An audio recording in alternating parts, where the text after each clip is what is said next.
Sometimes I wish I had more hands. But we make do with what we have. That's just how it goes. Now I probably have a 20-minute walk, it feels like,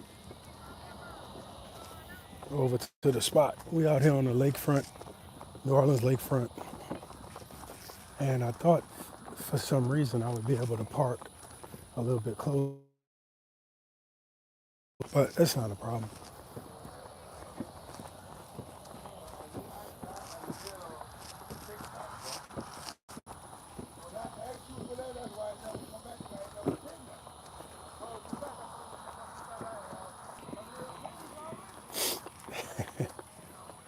TikTok has changed the world.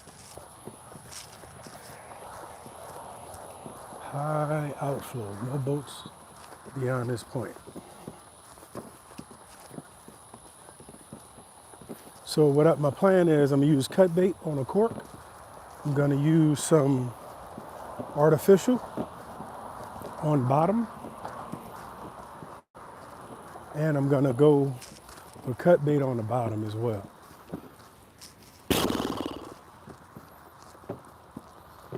But before I do anything,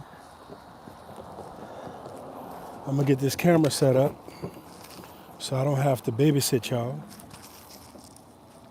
the whole time.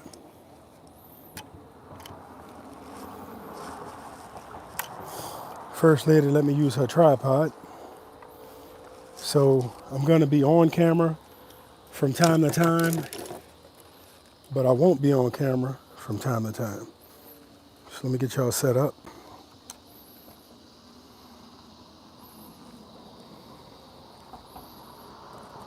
Appreciate y'all hopping on. We right here on the lakefront, and oh man, I'm just getting set up. So what I'm gonna do, I'm gonna get all three of my lines.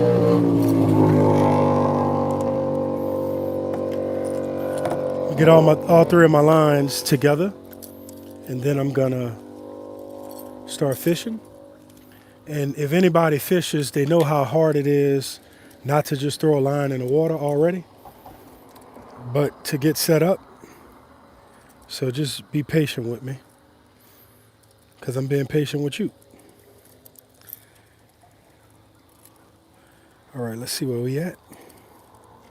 So I'm gonna fish with Pee Wee today. I have a cork set up with Pee Wee, and if you haven't met Pee Wee yet, Pee Wee is the newest rod to the arsenal of rods that I have.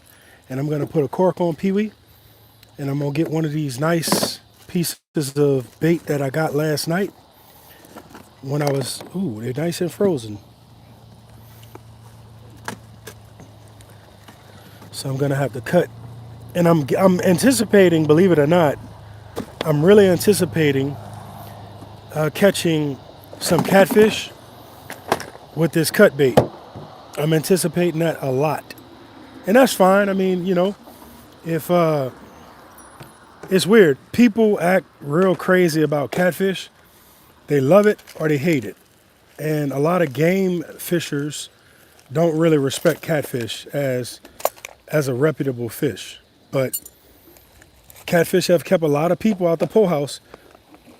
Catfish has kept a lot of people alive eating them. So I'm gonna throw this catfish out, mullet. I caught some mullet when I was kayaking last night, and I'm gonna put the head on this.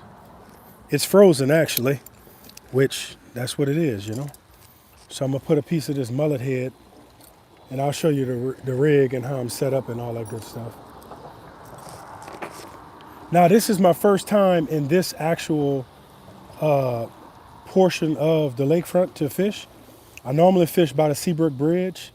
The lakefront is not a place I frequently fish. I'm gonna tell you that right now. And there's nothing against it. It's just not a place I frequently fish. All right, so one pole in the water, Pee Wee's on a cork. So if that cork go down, y'all let me know.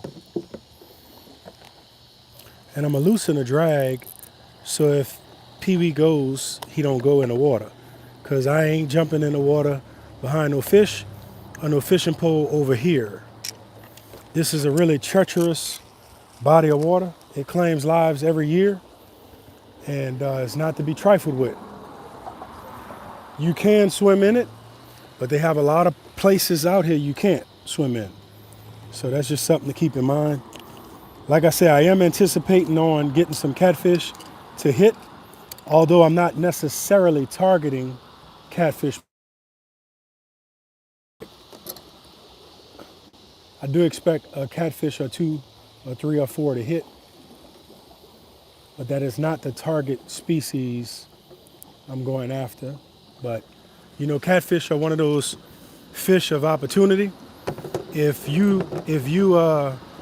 give him an opportunity, he will hit it. I thought I was going to be able to do something a little different out here as well, but it doesn't look like that's the case. So give me 1 second, and I need to set this pole up a little bit better. So I have a spring that I'm gonna put in the grass, and I'm gonna set this pole up like that.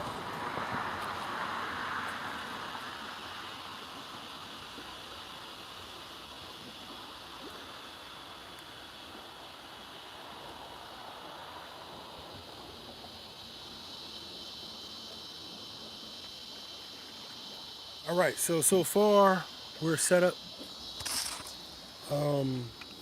So now I'm gonna just start casting and reeling. I don't want Pee-wee to tangle up with. I don't want Pee-wee to tangle up with my pole that's on the bottom. So I'm gonna throw him out more to the left, just so he'll be more in the current and not anywhere around my other line, because that'll be pretty bad to get tangled up.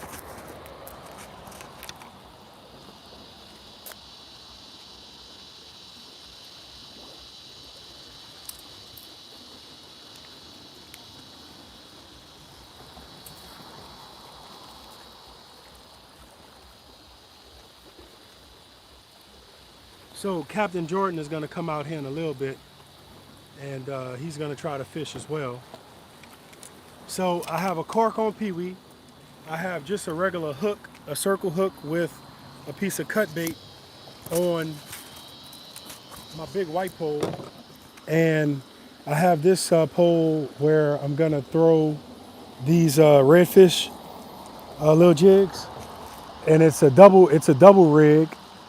And so in theory, when you have a school of fish down yonder, you can catch more than one fish at a time with this double rig.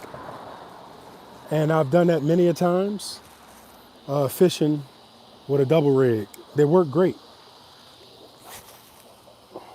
Now I think from what some of the guys that fish out here regular, what they do, they'll actually let the bait sink or drift and then just bounce it off the bottom. And I've seen Fishing X Scale do that. Now they had somebody jumped in the water out here because his pole went in the water. So he jumped in the water after his pole, you know. And he was able to retrieve his pole. I didn't think that was really bright.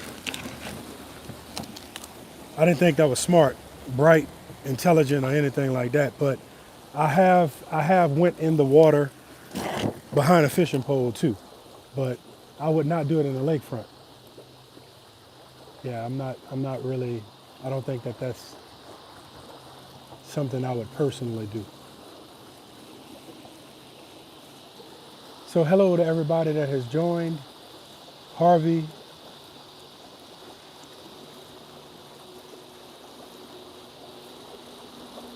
Anision.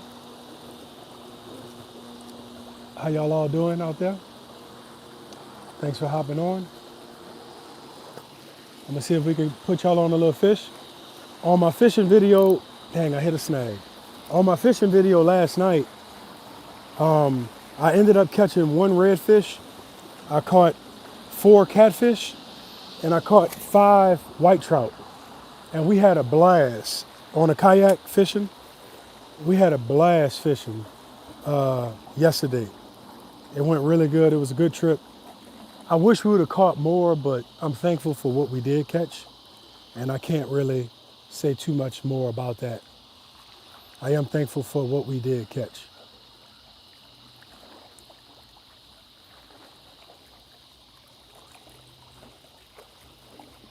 Not yet. Not yet, cuz. No trout yet. Now, some people, but I have not. This is my first time fishing at this actual spot on the lakefront, but it's pretty popular. The last person I saw fish out here was fishing X scale, and he caught a rat red and a catfish, and he was just throwing a smoke beetle tail, I think. It was just like a grayish color, and he was just throwing it and bouncing it off the bottom. And but some people come out here and they hang them up, so you got to be here in order to do it. But I was going to go in a kayak this evening, but I just couldn't get everything lined up how I wanted to. So I decided not to go. And I said, I'll just come out on the lake for a little bit. Because yesterday I left the kayak fishing. It was 11 o'clock last night. And what was bad about that was Thursday night, I stayed up all night. I didn't sleep 1 minute Thursday night. And so Friday, I rode my bike 30 miles, and then I went fishing in the kayak. And so on the way home, I was actually falling asleep while I was driving. So I might be stuck on the bottom. Hit a snag down there. That's never good. Yep.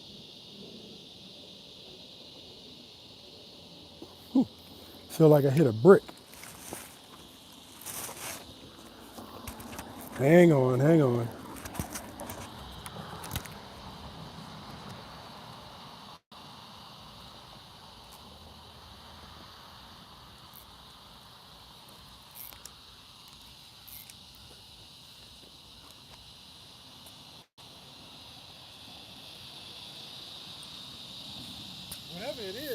Whatever it is actually, I think, coming out of the water. It didn't move.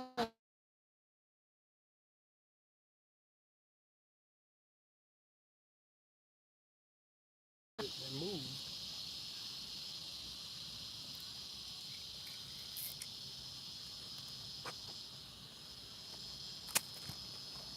Yeah, well, that's good. So now what I'm gonna do, I'm gonna just throw a jig head on there. I'm gonna throw a jig head out there and just fish like that. So I'm gonna re-rig up my line and get it ready.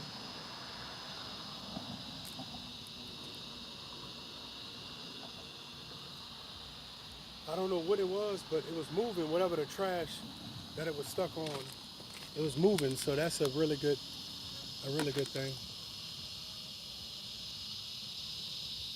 They got a little front pushing through towards the end of this week.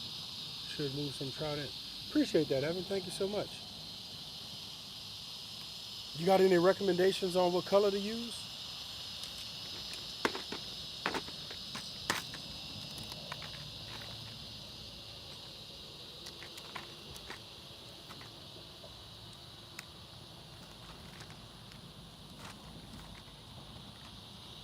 All right, let me put this jig head on. I'm gonna just throw a jig out, and what I'm gonna do, I'm gonna use a clear color.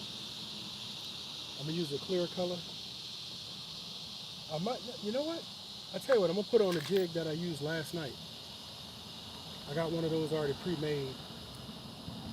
I'm gonna just tie this up right quick. This is a rainbow trout number 40, and I just have an 1/8 of an ounce jig head. I'm gonna put that on. I caught quite a few white trout on this little jig, so we'll see how it does out here. And the good thing about it, it's light. It's not really aggressive, even though it's a small jig. It's not real aggressive in size. So that should be a nice popcorn size meal for one of these big fish that might be patrolling out here.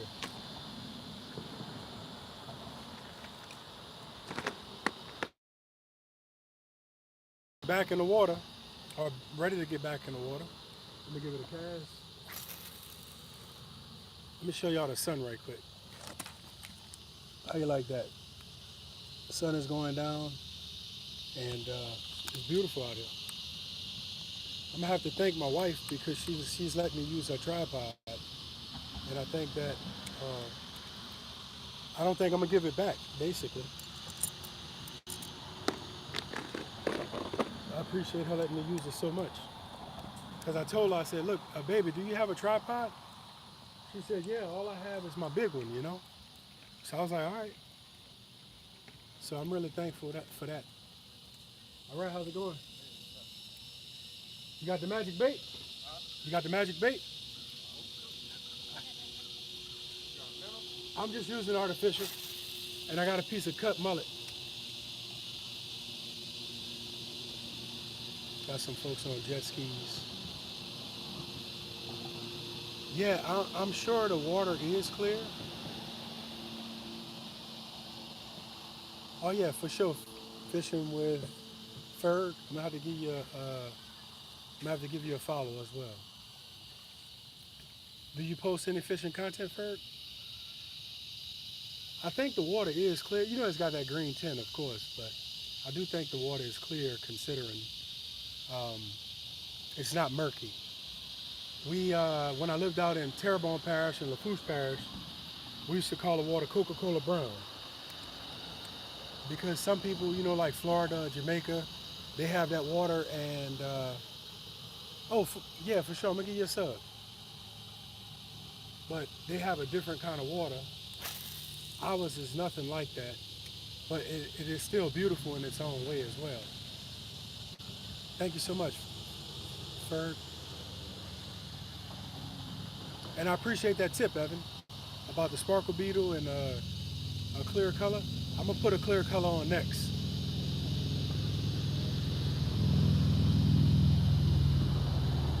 I actually thought about using a pumpkin, that green pumpkin. I thought about using that, but we'll see.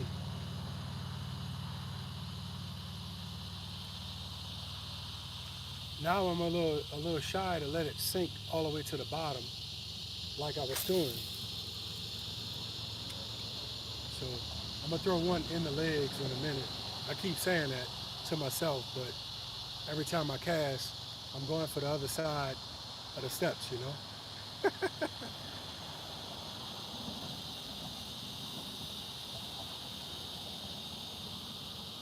I've been wanting to go to Grand Isle and fish the pier down there, but I've yet to go. And it's been a while since I've been over there, but I really wanted to fish the pier at night. I used to go at night and just fish all night and then fish the next day and then drive back home, but let's see. I might change this little bait up. Let me see what he's casting.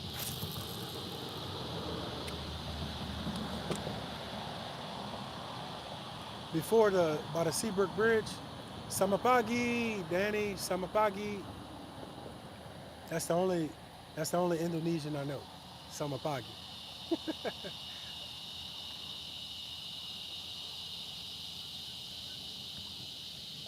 After I got snagged, I really don't want to be down that long on the bottom.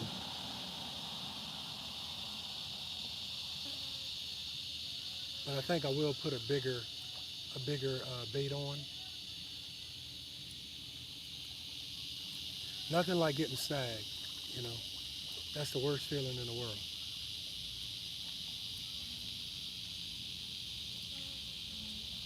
Try to get under the side. That's not where I want it, but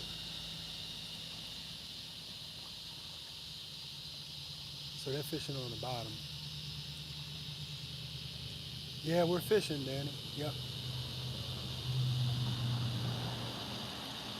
Yeah, it is. It's a haul. It's a haul. They had a video I saw this week. It was a grandson and a grandfather, and they hit some fish down there surf fishing in Grand Isle. Massive bull red, you know.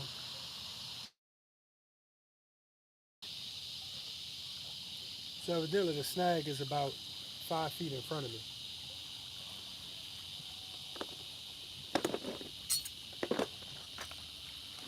I'm gonna use this color right here. It's a clearer color. I caught that redfish yesterday with a blade. I had a blade on,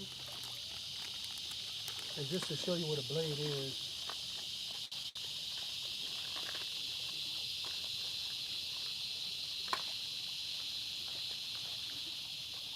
I normally,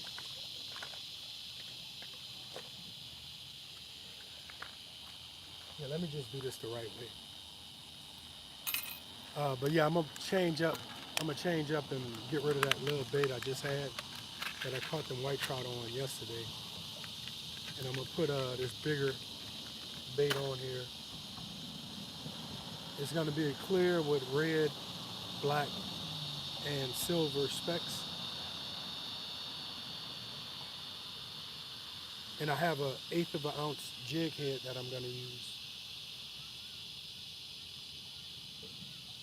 I don't know if any of y'all ever fished Cornishen, but I have caught so many flounders in Cornishen off that little rainbow trout, number 40. It has been a real good bait.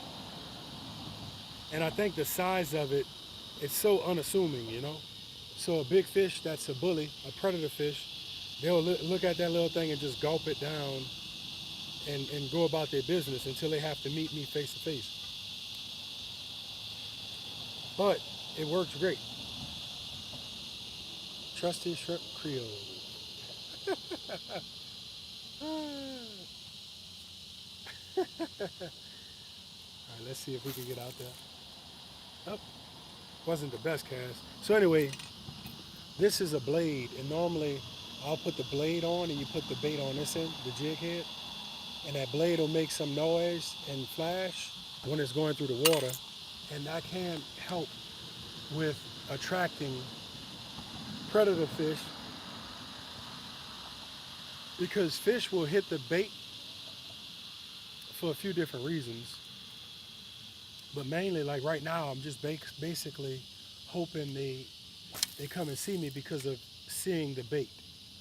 But with the blade, you can make a little noise, and it can attract the fish as well. So the blade does work for that reason, as far as attracting.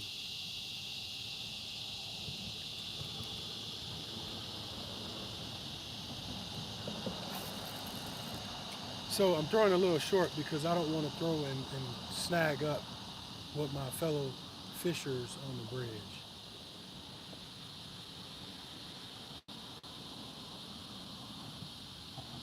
I might move a little bit. I might throw before she throws. Let's see.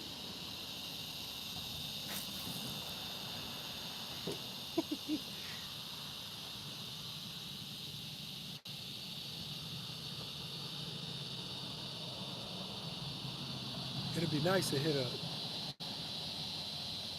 red or a drum, sheep's head, croaker, flounder. Do they have flounder at this little spot right here? Anybody know that?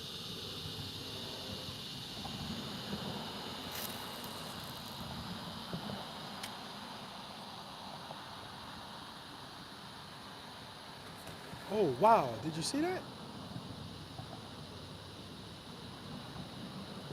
That was a massive fish.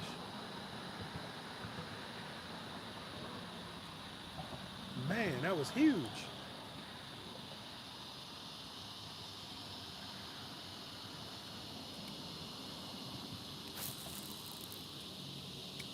Let's see if we could get him, you know. When I fished yesterday in a kayak, they had, oh yeah, okay, so they got fish feeding. I just saw a break underneath this bridge. But yesterday when I was kayak fishing, they had a red that broke right on side of me. And so I threw out and I'm like, please bite it, please bite it. And that red hit it like a freight train.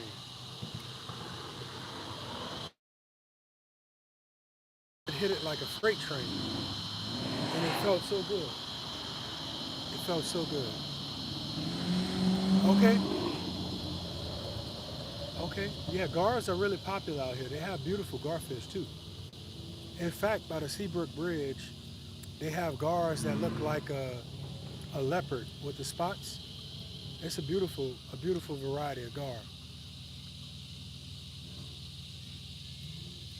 One of the best fishing spots I ever fished off of the bank was in Ile de Jean Charles, out there in Terrebonne Parish. They call it Ponishin.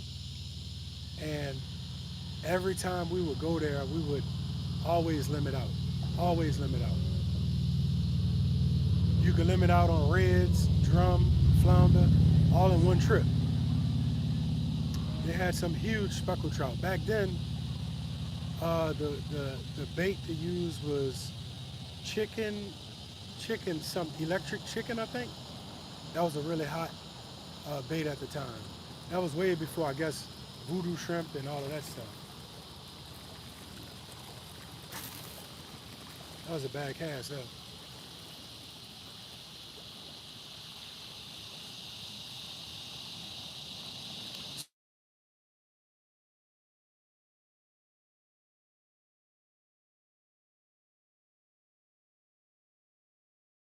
Past UNO, they have uh, they have a little spot, and the guy was telling me he catch shark there at nighttime. So, all right, let me get this a cast.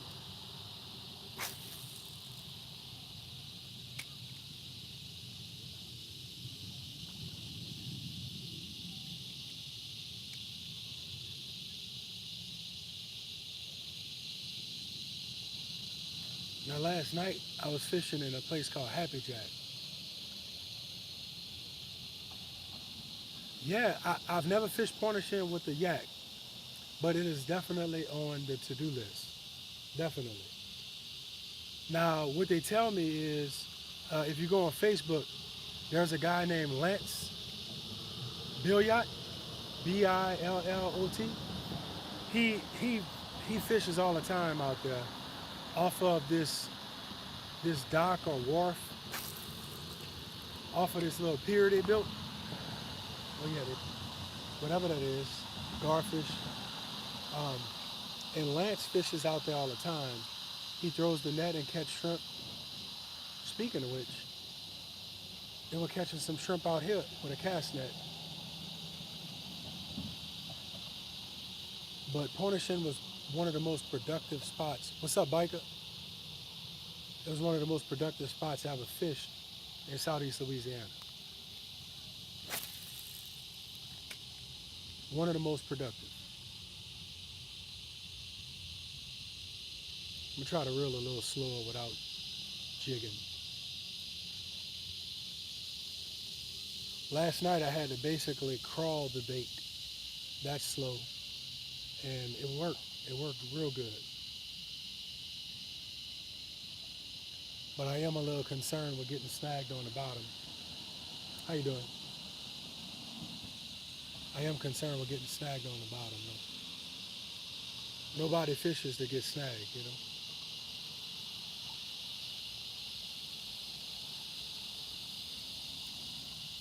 All right, let me try to throw underneath that bridge.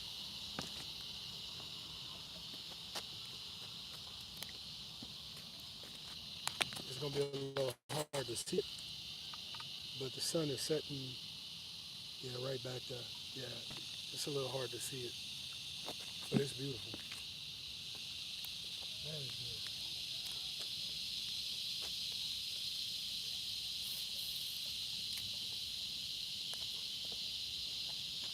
It's big too. It's a big, huge sun. There was probably 100 fishermen out here today, when I was riding up here. They were everywhere.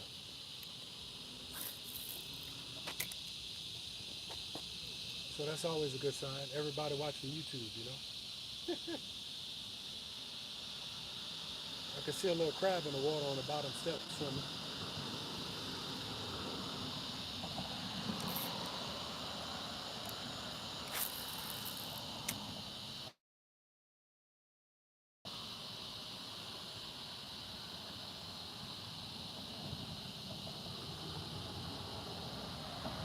And the good thing about a lot of people being out here fishing, you can kind of see what they're doing and know what to do or what not to do.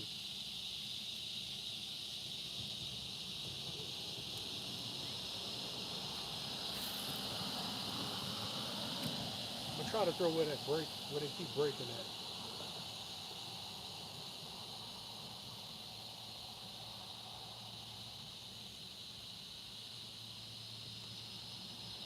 And I may have to run and get my long pants.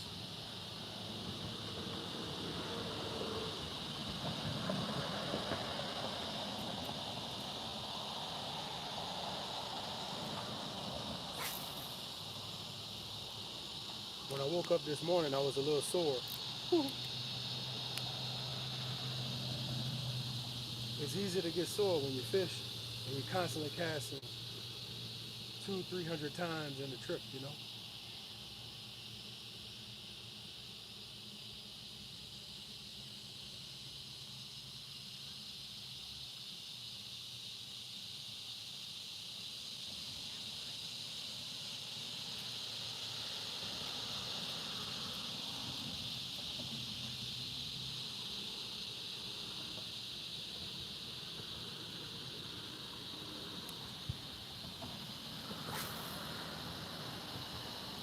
Looks like a little bait just rolled in right around that ripple over here.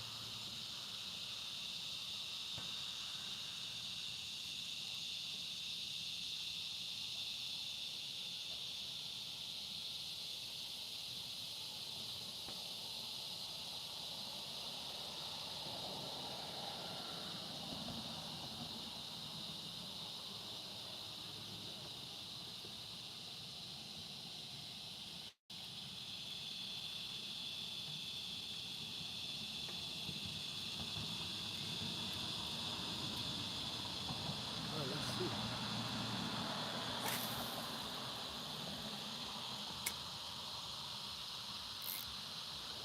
I'm gonna slow down my reeling. I'm gonna reel a little bit slower than I was reeling in.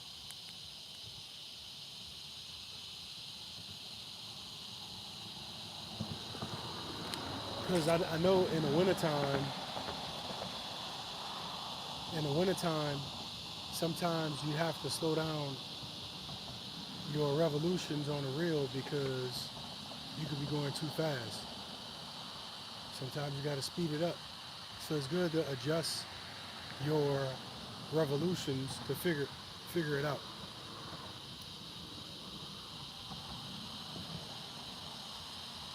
Something is playing like right over here.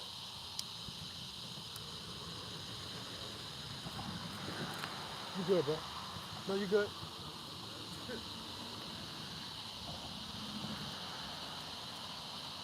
And since something playing over there, I'm gonna try to play too.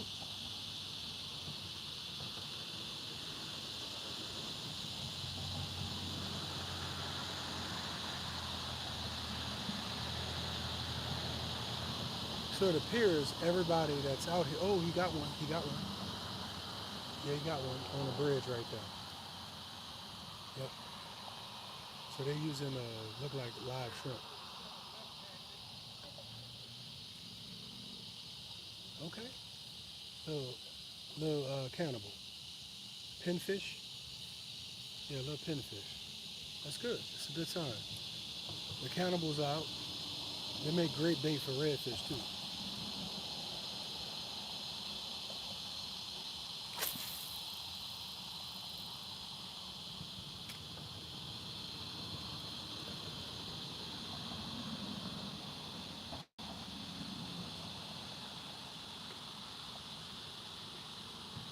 got a little excited.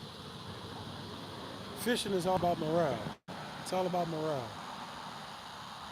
When morale is high, you feel good, you're doing good. When morale gets low, you're down in the dumps. But you just got to keep casting because your morale is going to change.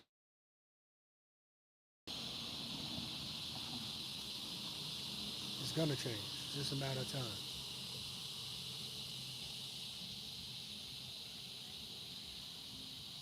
Now, I'm going to stick with this color because I don't see anybody hitting any trout, so or redfish or drum. So I'm gonna just chalk it up to right now. It's a little early. That's what I'm gonna chalk it up to.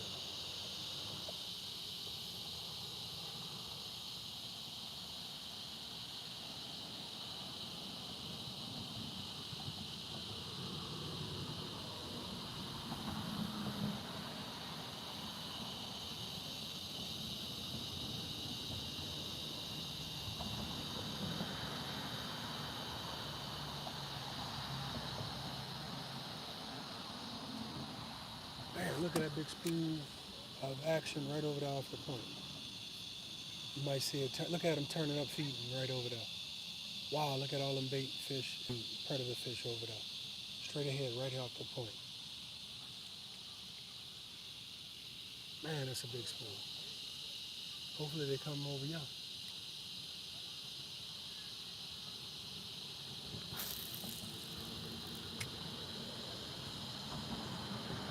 It's really exciting to see that.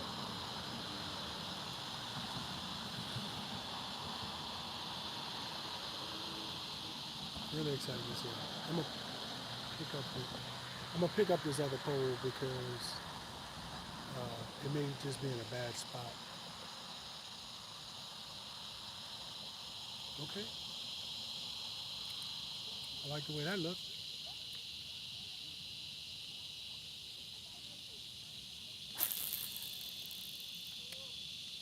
Oh, is he stuck on the bottom? Yeah, he's stuck on the bottom, on the bridge.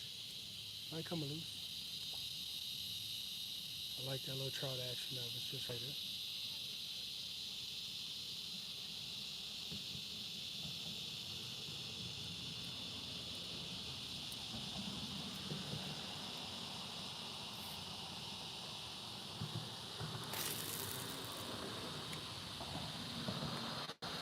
So what have I learned so far?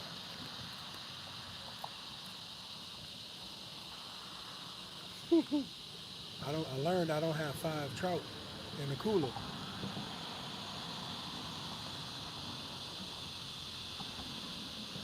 but we're not nowhere near ready to give up. That's for sure. I wonder if the lights come on right here at night. Not sure.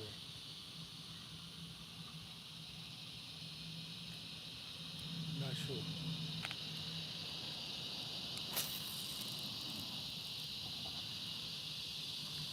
Let me let this one sink.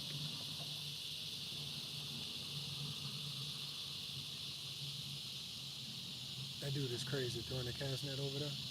All of these steps had that green slime on them, and you will slip in the water, guaranteed.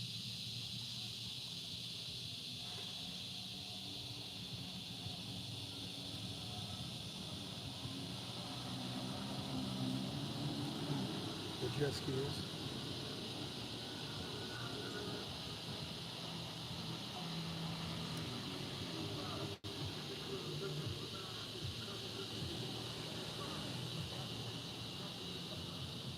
I don't know if y'all know it, but everybody knows how to drive a jet ski. Did y'all know that? The average person just jump on it and go. Let me throw for that little spoon. Keep on having a little action right there.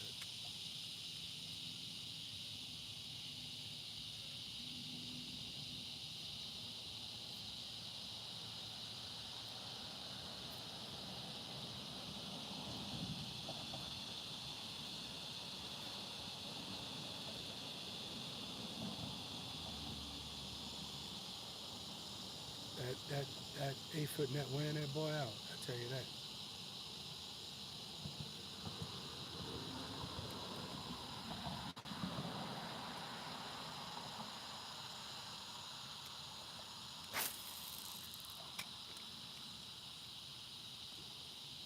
I threw a cast net for the first time off of my kayak, and it's a totally different experience, you know?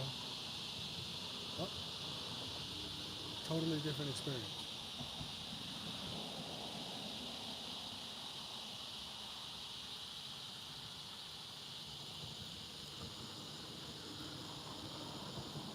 Let me reel this little pole in and recast it. The one with the cork. I'm gonna recast it out here.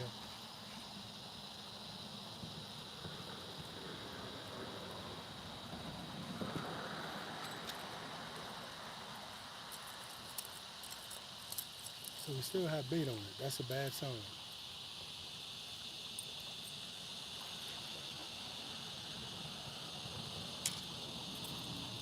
And the reason that's a bad sign is because that means nothing has bit it.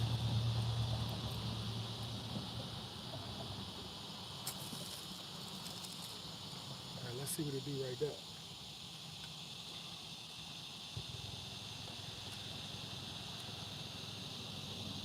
Hopefully it bends over in half, you know?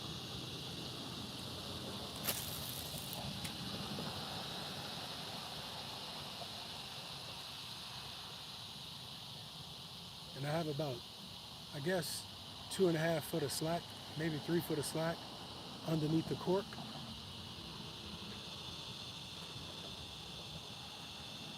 He's doing a good job throwing that net. That's pretty good pancakes.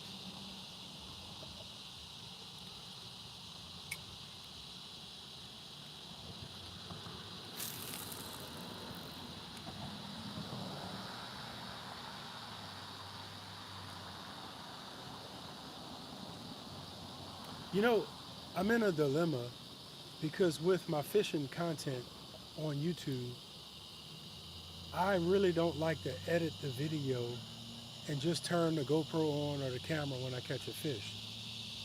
But there's a lot of fishing channels where that's what they do. But that's not fishing, that's just catching, in my opinion. And I caught my hook. I caught my line with the cork.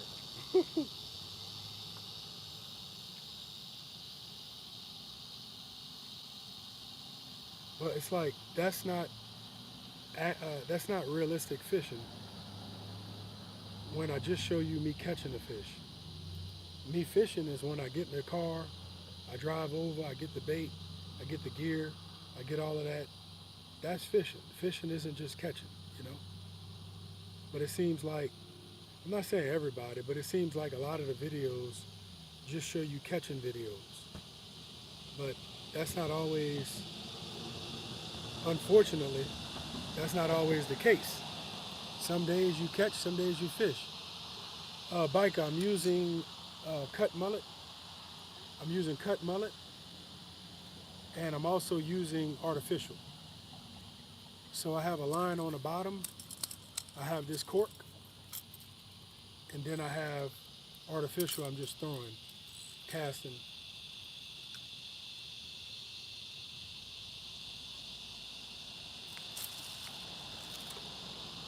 And I caught the mullet last night when I was in the kayak over there in Happy Jack.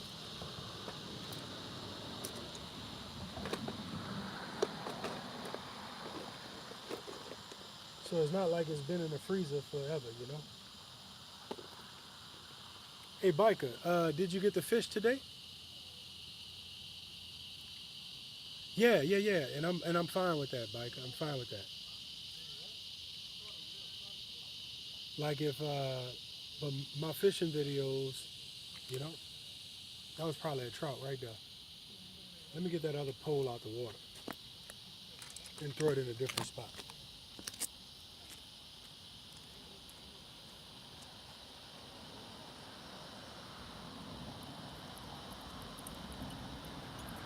But what I realized is I do want my videos to be accurate. And some people can't fish anymore. Some people can.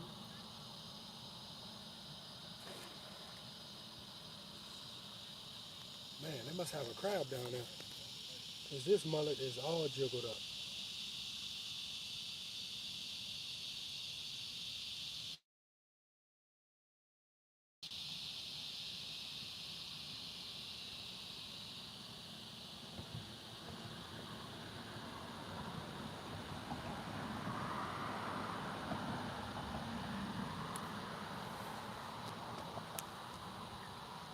I'm gonna put a better piece of mullet on there.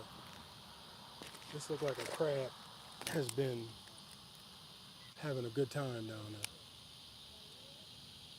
Yeah, so I got First Lady to bring the fish over by you, Biker. They got a little bait shrimp running around right over here.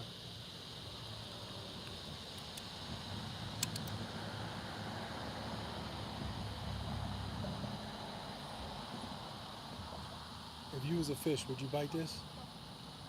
I would. Hello. Hey, good, thanks.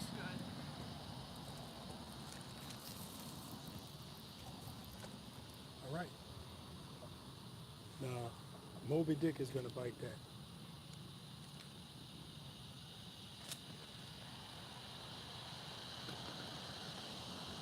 I guarantee you that.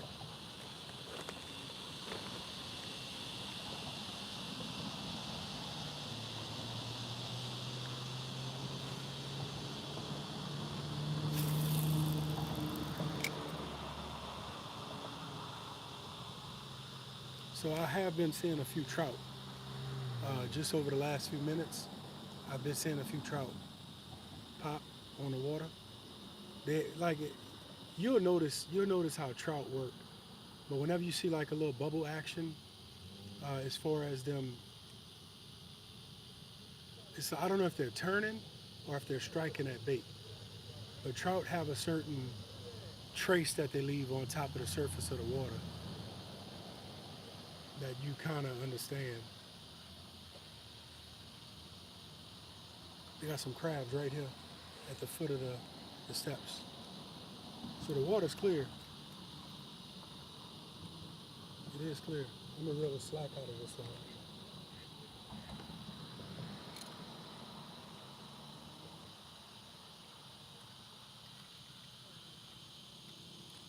Captain Jordy asked me how long I was gonna stay out here, and I told him till I catch some fish, man. Like I'm not one to ride and then just come right back home, you know.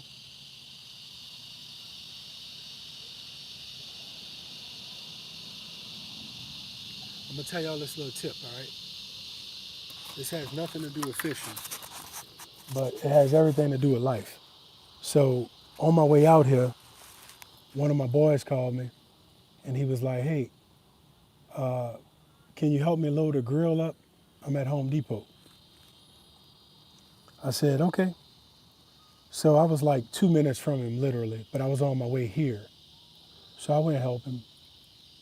And when I get there, I'm like, "Where you at? I see your truck." He like, "Look, you got to come in here because I'm waiting on somebody to help me." All right, man. So we wait for a little bit, and then I get somebody to help him. And next thing you know, we at the register. He gets a picture of the SKU number for the grill, and I asked the service, the cashier, the associate, pardon me. I said, "Hey, can you give my man a discount? You know, he's a senior citizen, he's old, he's disabled, and he's ugly, you know? Can you give him a discount?" So she said, "I can't give him a discount." So I said, "Look, let me level with you. I know for a fact." She said, I said, "Listen, I know for a fact that every sales associate at Home Depot has a lot of authority. They can mark stuff down, you know, they can mark stuff down." Crab came after my little bait. They can mark stuff down. She said, "Well, you didn't say that." I said, "Mark it down discount to the average Joe It's the same thing. So she said, now this might be a little graphic. What's up, Grandma Teresa? She said, I could take $10 off. I'm 43 years old, all right? And so I just kind of joked with her. I said, look at my friend. I said, you said, I know you could do better than that. And so she gave him $20 off of the barbecue grill. So why am I telling you this? When you go to Home Depot, every sales associate has the authority to mark something down. I just want to throw that out there.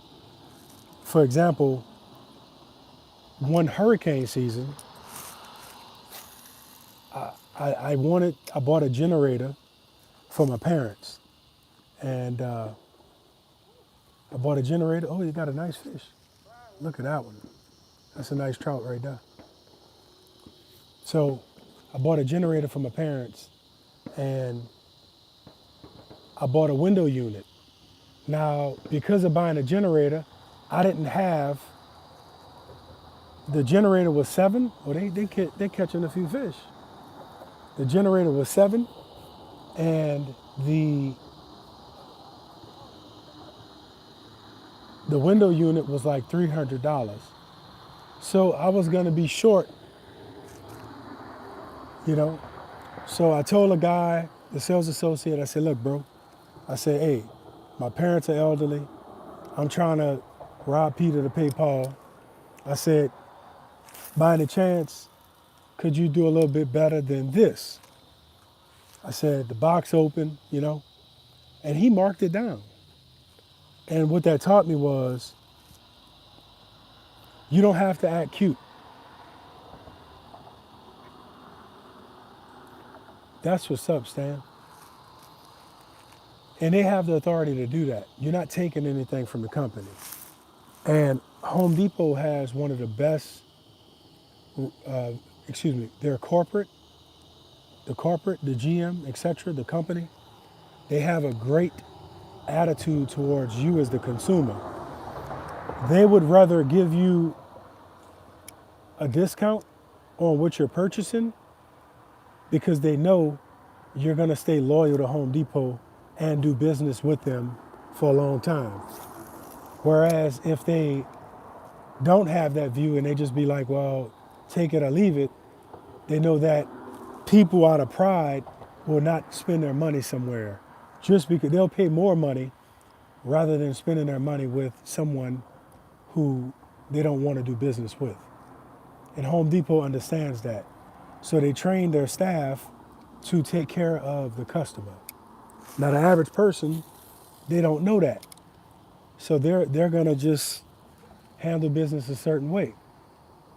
But I don't know if any of you know Grandma Teresa, but me and Grandma been acquainted for over a year now, you know?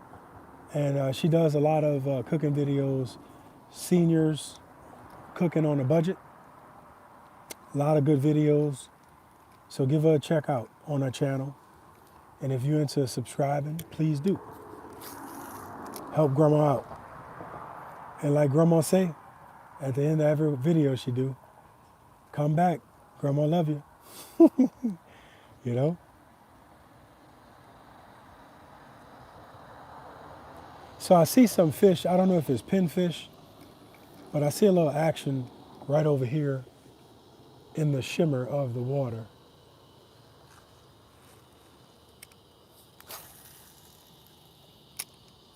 Let me let it sink. 1/8 of an ounce jig head does not sink fast. So sometimes I'm thinking I'm on the bottom and I'm not. 1/4 ounce is gonna sink a whole lot faster.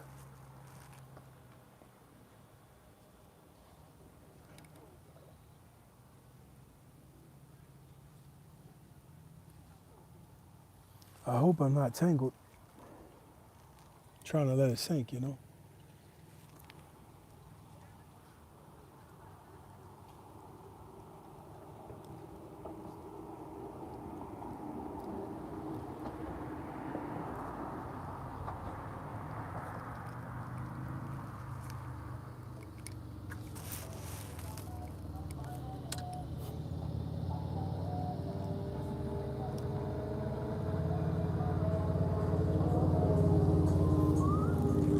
I'm in a trifecta.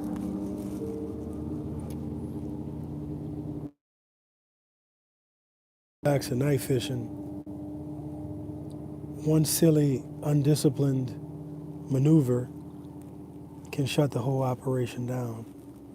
And then you're at a disadvantage because most of us can't see, let alone see in the dark. So like I got 3 poles in the water.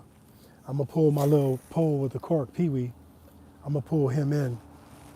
I'm not gonna leave him out there in the water where he could get tangled up and just become a nuisance.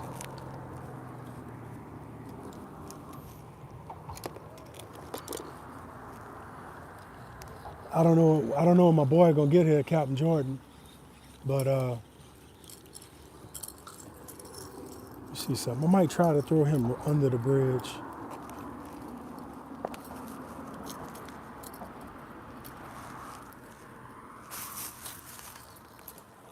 That way he's out of the way. Let's see how that works.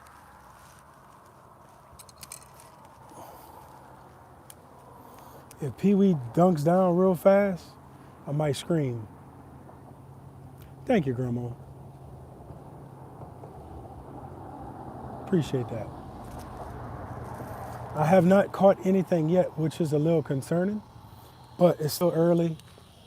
The moon, I don't know what phase the moon is in right now, but I know the moon controls the tide and the shrimp, the bait, all of that stuff, you know. I never wanted to get all scientific with fishing, but the science behind the moon and the tidal flow, the barometric pressure, all of that stuff is it's a good resource to know.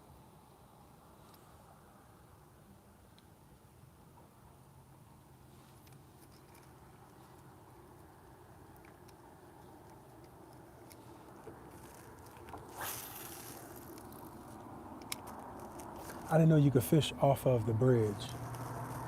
That's good to know.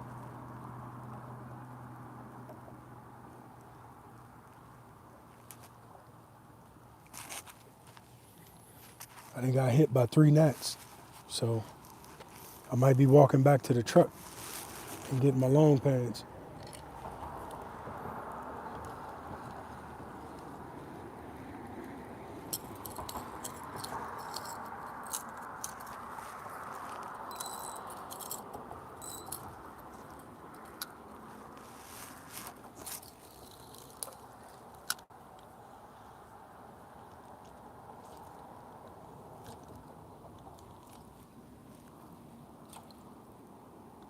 I really want to see Pee-wee.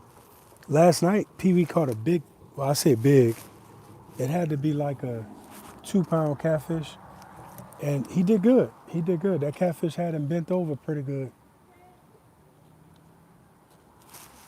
They got a dude on YouTube. Him and his partner was across from you. They hooked up on a nice red. He ran down them steps to get him, slipped in. He was rescued from his partner. He wasn't gonna make it out. Yeah, biker, I saw that video. I saw that video, and that dude is out of his mind. Yeah, I saw it. He didn't even want to grab the fish when his boy caught it. You know, he was just sitting down there on the steps, out of breath. You know, I did see that. This is gonna be my last cast on this color. I'm gonna put a dark color on it, or I may just put the blade on it. I think if I put that blade on it, it'll maybe attract a little bit of attention to little crab down here. I know you can't see him, but. So right on this last step where it gets green, they got 4 crabs. They had 1 just swimming this way. Come on, man. Tell you what, boy, when you're at night,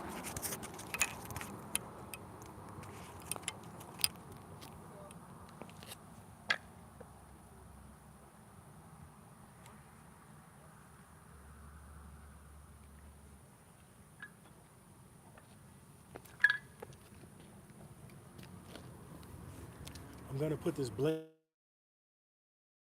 on because I think that at this point I want to try to get a little noise down there. So maybe I'm not just relying on sight at that point, but also the noise and the shimmer of that blade may be able to work in my benefit. And that's another thing about fishing. You got to be patient, because if you're not patient, I mean, what are you doing? This ain't a 9 to 5, you know? It's not a 9 to 5. I don't fish with people who have that 9 to 5 attitude either. We was down there in the croaker hole one day, and I did say that croaker hole down in Dularge. Biker, I got bit up so bad last night at Happy Jack. They were biting me through my shirt, through my socks, through my life vest, or they was cutting up. They was cutting up. But we were in the croaker hole, and I'm talking about every cast we were catching croaker.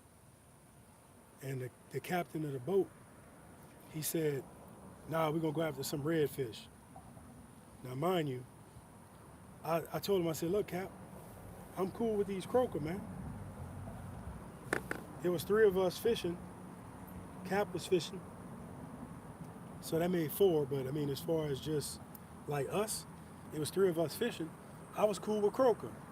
My boy was cool with croaker. My other partner was cool with croaker. Cap wanted to put us on the reds. Like, look, Cap, we good with these croaker, man. Ask me how many reds we caught. So we only caught 2, and we ended up right there back with the croaker. Ended up right back with the croaker.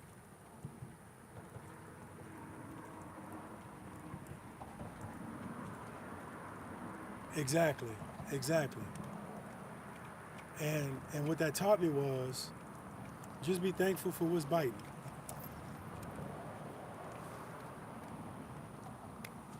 Just be thankful for what's biting. Because you can always, I mean, the way things work, you know, you have the prospect of catching XYZ. Am I on a sag down there? You have the prospect of catching this. You're targeting something. So, about to throw this out. You think that's too much of bait, Biker? Not for that shark, I'm telling you right now. Not for that shark. Or that Goliath grouper.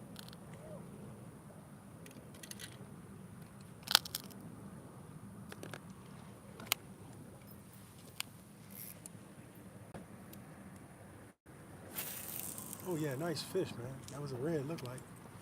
Oh, I missed it. I'm sorry. I should have had y'all up here where y'all could have saw it. You just caught a nice red.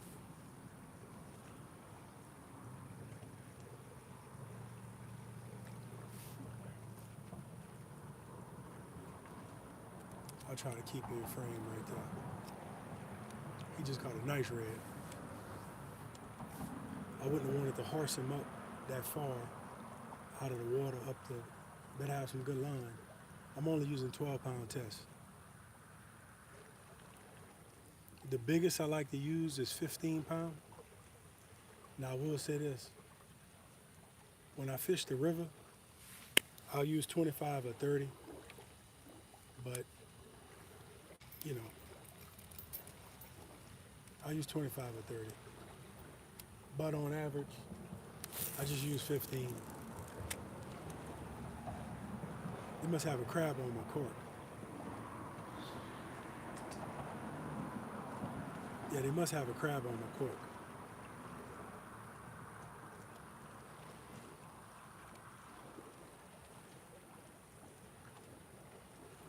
I'll take a catfish right now. So I don't know if any of you do fish. That'd be nice, Biker. I'd love to get some flounders, bro. I don't know how many of you do fish, but you know, I tell this, and the joke is, it's called the fisherman's prayer. And if the fisherman's prayer is one word, it's one word. So when you're fishing, you be like, please, please, please, please. You say please a lot.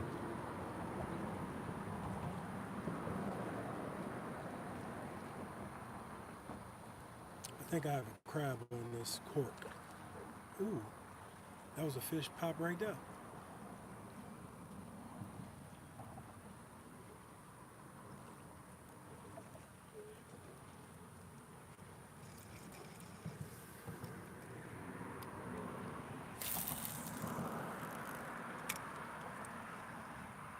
Cork underwater. But I know that's a crab, so I'm not really. Oh man, my white pole is. Did I catch it?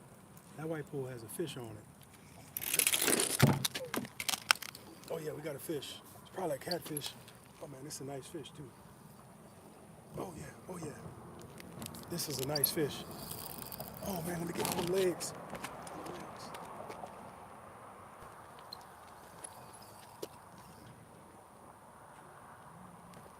It's probably a catfish. This is a nice fish.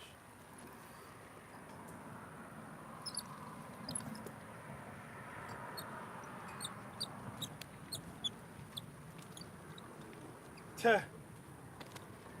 I'll be a monkey uncle. I will be a monkey uncle. That was a nice fish. What the heck happened? He cut the line. Oh man. Man, that was a river monster. How in the world did that happen, man? He almost took the pole. Bro. Okay, you know what happened? Oh man. Where's my hook? Hook is gone, bro. Hook is gone, bro. He cut the line. Man, the hook is still in his mouth. Look. He cut the line. Man, so that's the bad thing about not using shucks. Give me a minute, y'all.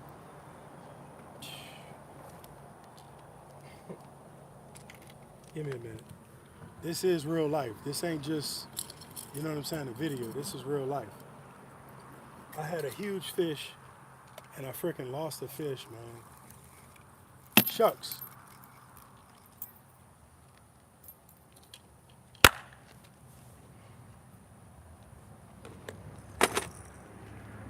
All right.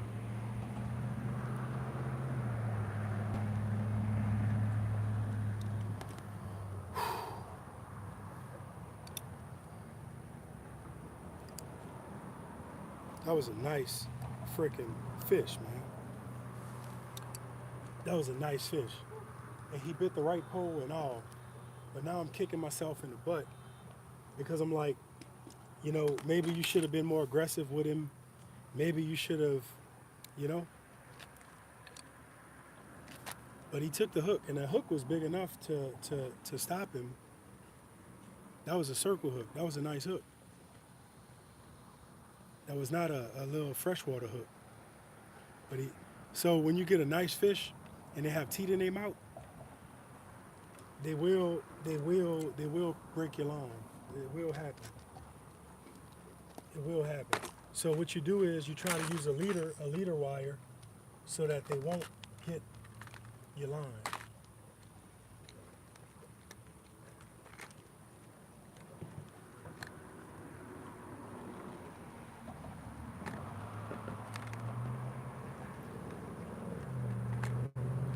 Man, I feel like a fool.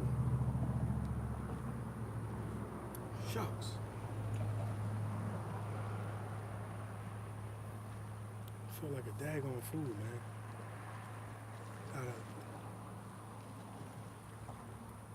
Yeah, and I still got my bait, so all he got is hook. That's all he got is hook. I want my hook back.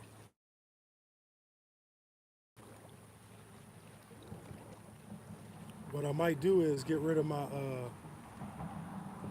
I may just get rid of my cork on Pee-wee and just go all bottom on all three poles.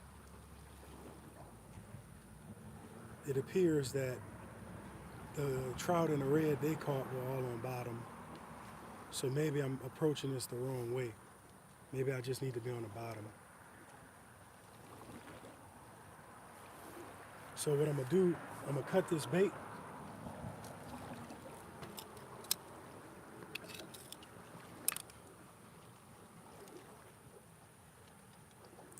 I am very disappointed though. 1000% disappointed. Let me throw it right back where I was at.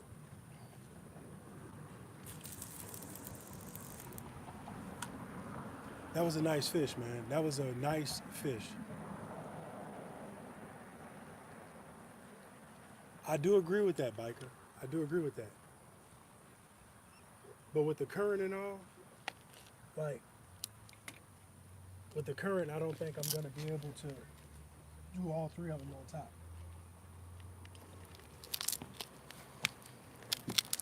But I'm very disappointed in my performance with that fish. I'm very disappointed. I'm starting to think that maybe it was my fault. Maybe the drag was too loose, and I didn't turn him good enough.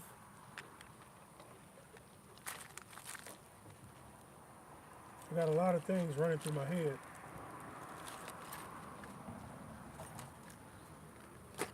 Got a lot of things running through my head as to what I could have did better.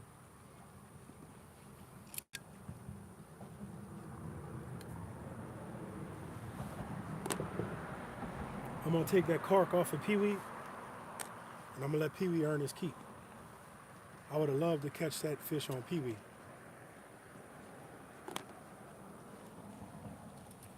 And for anybody that fish, you know, the worst thing in the world is when you catch a fish and you don't know what it was. That's always heartbreaking when you don't know what it was. So I'm gonna throw Pee-wee out there on the bottom. Even though he basically is with the amount of slack that was on this actual bait, or under the cork, let me say it like that. But this hook that I'm putting on Pee-wee, I mean, it's a little bit smaller than a gator hook, but it's a shark hook basically.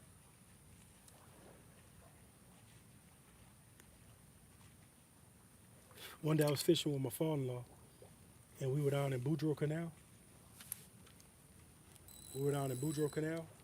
And if anybody ever fished Boudreaux Canal is known for big bull drum.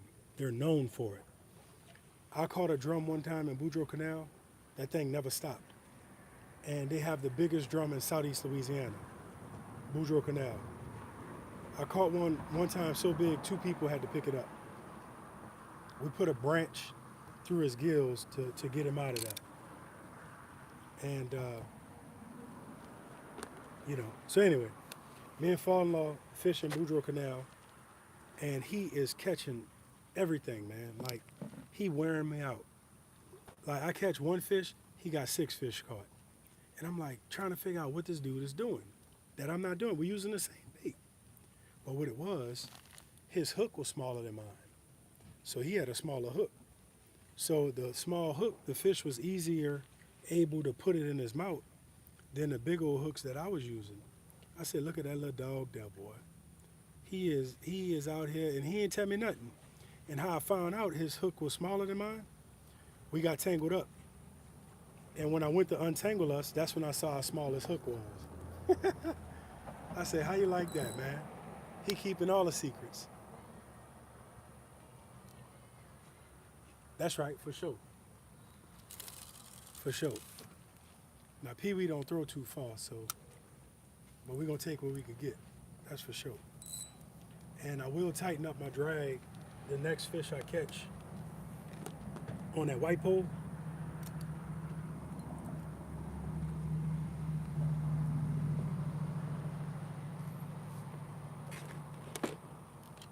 because I do. But the way that fish responded to that pole, I know that was a big fish. I know that for a fact. But honestly, I don't think it was a redfish, because redfish typically pop up. The hell? Redfish typically pop up fast. I think, and I know he wasn't a catfish. And the reason I know he wasn't a catfish is because the catfish don't have teeth to pop your line like that. I think he was a shark. Yeah, I really think he was a shark, because that's the only fish that is not a red or a drum that'll cut your line. I really think he was a shark. He was, biker. And then I have another partner. We'll go fishing together. He'll have a fish on the line, reeling it in, and won't say nothing. It's like, bro, you don't need the net. So basically, if you fish and you're not paying attention to him, and he'll be catching fish and not saying nothing. But when you need that net, you're going to be screaming in, you know? So let me know you got a fish on, man. Look at this. Oh, shucks. Lost him right at the daggone bridge. It was a trout or a red? Yeah, when you fish on the bridge, it's hard fishing. It's hard fishing. Now they make these baskets, you go lower down, it's like a crab net. You lower it down in the water, you bring the fish to the basket, and then you just pull him on up. Like we used to do in Grand Isle, biker. But I got a trimble hook. I have a trimble hook on a string for when I fish off an elevated platform. And you lower the hook down by the fish, and you just gaff him like that, and then, yeah, it was.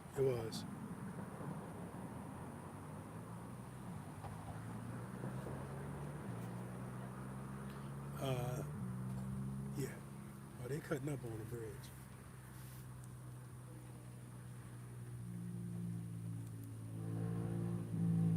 That sounds like you passing, Michael.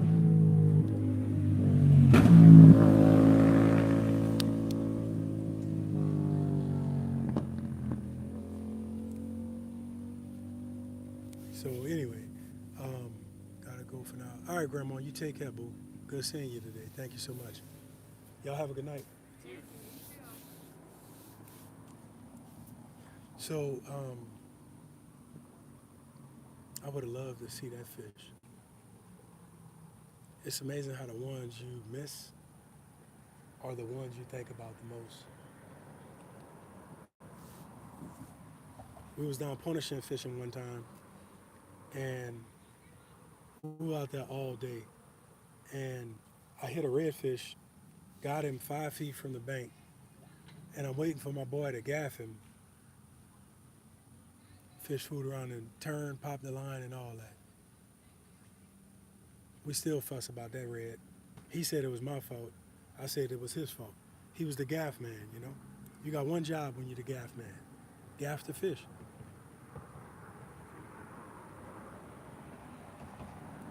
They got a lot of boat action out there tonight. Oh, sorry, you can't see it. Yeah, they got a lot of boat action. Oh, that might be them jet skis. How you like that? I think that was a shark, though. And the reason I say shark is because a catfish can't cut line like that. I'm not saying it can't happen. That line didn't pop. That line was cut. Could have been a red. It could have been a drum. But I really think it was a shark, because that fish had considerable size to it. And it was trying to run against them pylons down there underneath the bridge. So that's why I'm thinking it was a shark and something of commanding size. That was not a catfish. Now, I think it was a catfish because it didn't come up easy. But a shark doesn't come up easy either. A shark comes, fish, a stingray, it take them a while to pop up. They don't pop up fast either.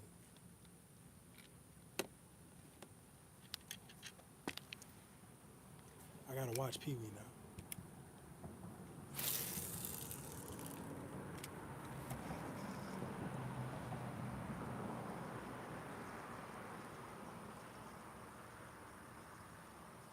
I think I have 3 whole mullets left, and I have a shad or 2 in there. And I know that shad has a lot of oil in it, and that's a really excellent redfish bait.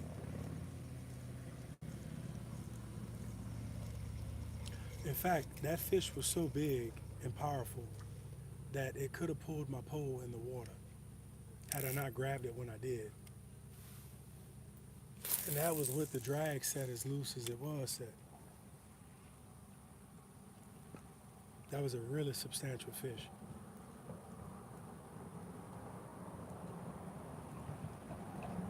Yeah.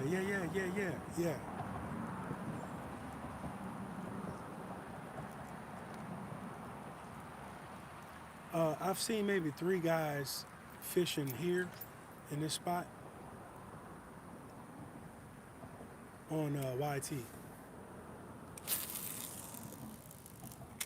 But I'm learning that the next time I come here, I think, I think I'm gonna just go on the bridge and set up shop there and take my chances hogging up a big old trout. Cause you're right there in the middle, you know? And like if I cast and reel, I'm in the middle and I could just trawl slow the whole middle.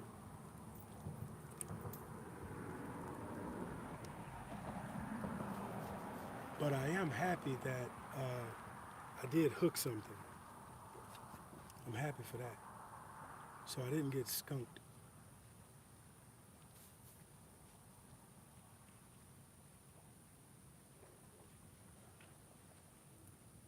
See some disturbance over there.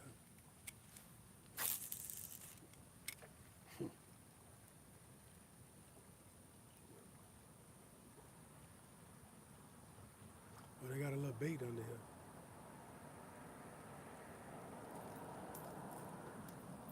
I don't know if it's because of watching a lot of Bassmasters when I was a kid, but I love throwing this blade. I've seen in Pointe-a-Chan throwing that blade, and I saw this big old flounder following it, but I ran out of real estate.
Can you hear me, biker?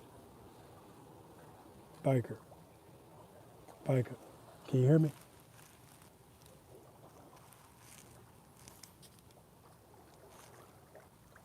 Can you hear me? Shoot. How did I get on this dang snag again? No bueno, amigo. Okay, so Audio back.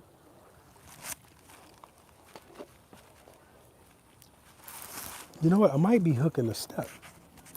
I might be hooking a step down there.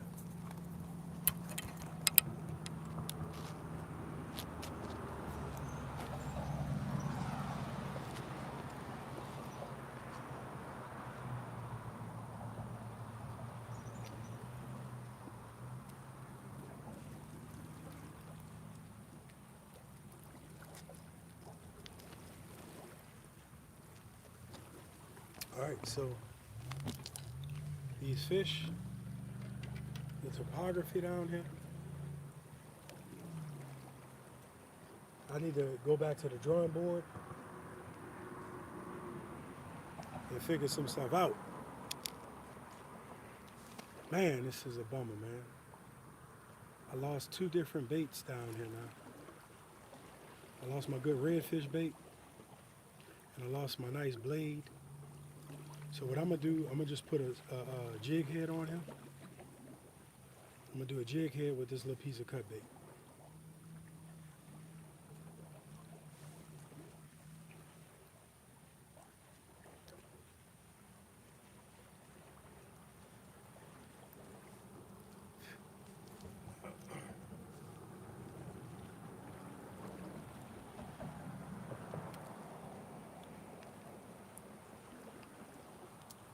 So let's see what this jig head gonna do with a piece of cut bait.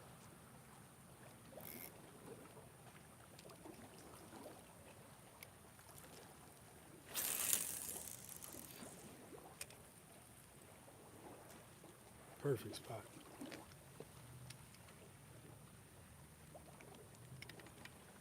I would like to do some cockahoo minnows.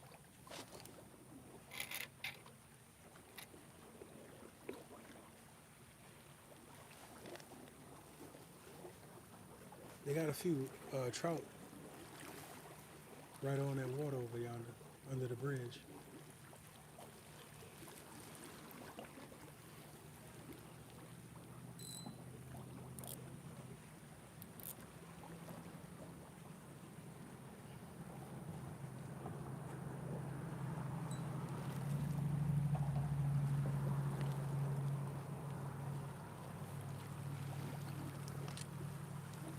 So I'm using 3 poles and all 3 of them are on the bottom. All of them on the bottom with mullet.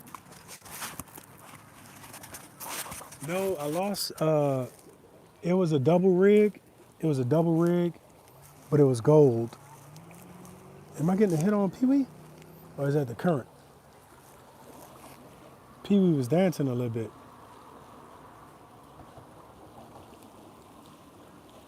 But you know Pee-wee, I mean, he'll just bend right over, you know? You should have saw Pee-wee on that little catfish last night. He was struggling. He was struggling.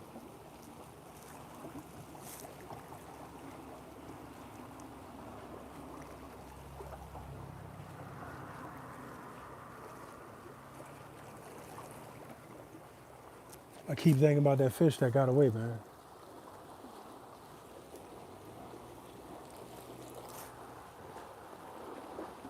Like, why that happened to me?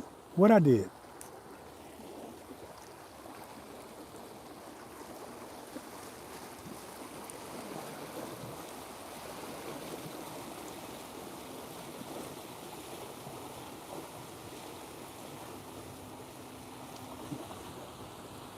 I think he hit one on the bridge. Nope.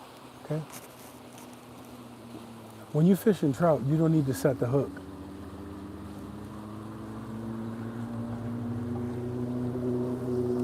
I'm 1,000% against setting the hook on a trout. Just keep tension on the line.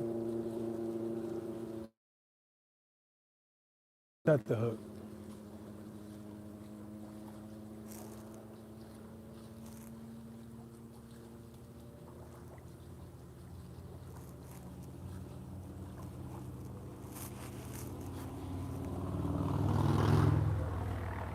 After seeing my pole bend over and the drag run and all of that, I'm really optimistic about this spot. I have to say that.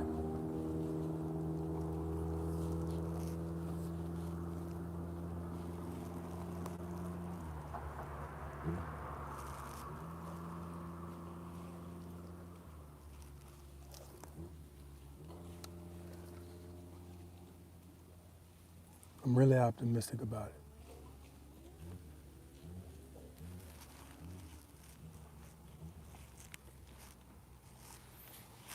Got a little too much of slack in this line.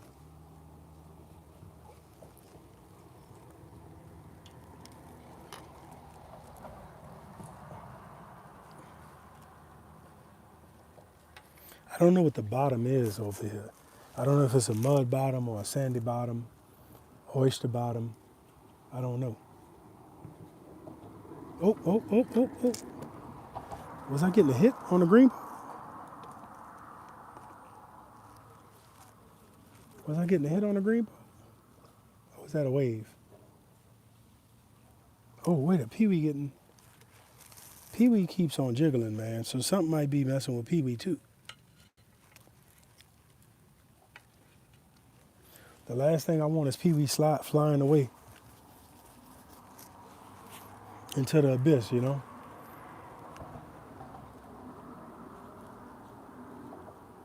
Pee-wee getting a hit. Pee-wee getting a hit. I'm gonna let him take it. Pee-wee getting a hit. I'm gonna let him eat it and get it in his belly. Pee-wee getting a hit.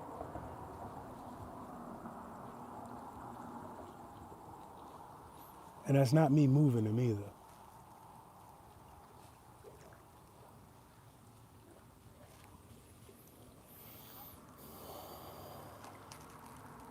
Please be that shark. I don't think Pee-wee ready for the shark, but please be the shark. Hold on a second, okay. Biker said hit the camera lens. Oh man, Pee-wee just...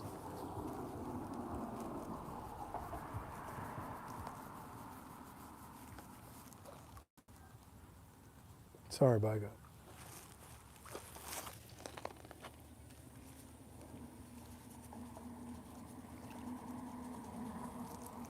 Is it the light? Is it the light just making it look kind of... Let me go down a little bit. I don't know if that'll be better.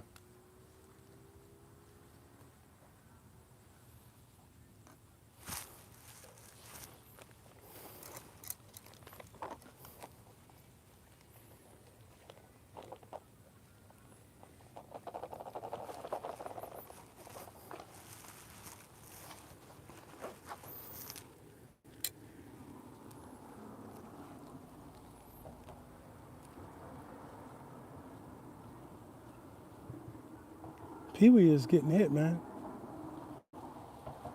Let me reel some of this slack in. I hope it's not a crab.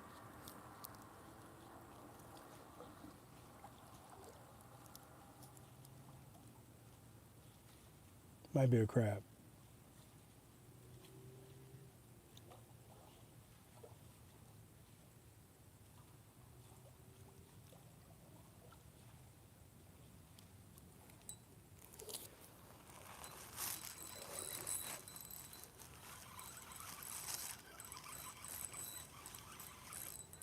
Maybe it was a crab. Maybe it was a crab. Pee-wee was getting hit.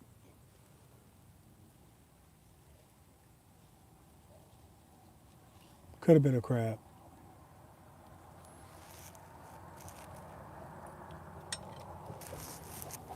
Let me reel this one in and throw this one back out too.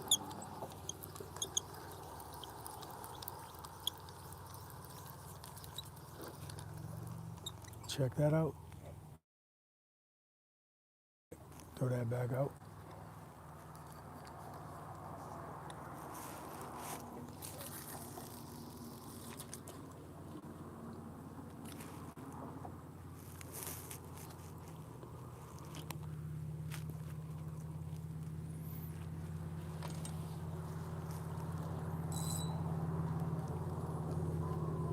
Is he getting hit?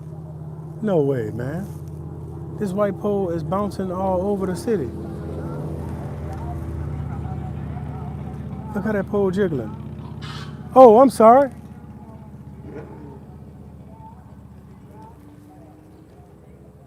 Sorry about that.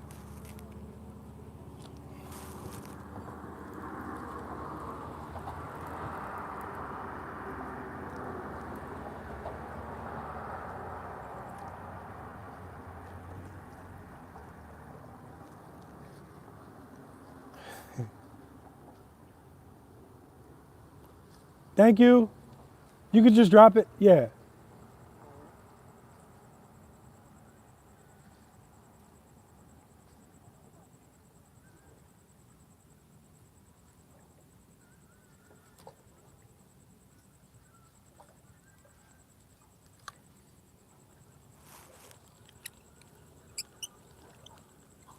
Man,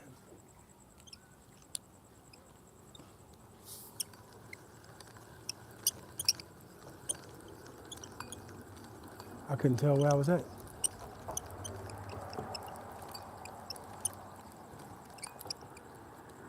Huh.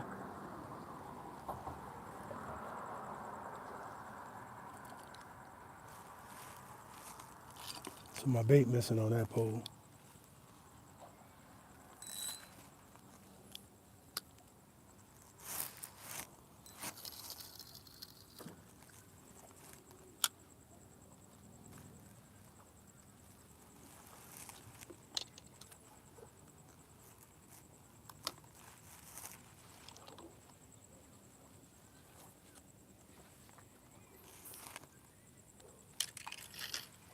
Let's see where we at. Oh, yeah. I threw this one out here just to get it away from everything. Oh, you gotta be kidding me. Gotta be kidding me.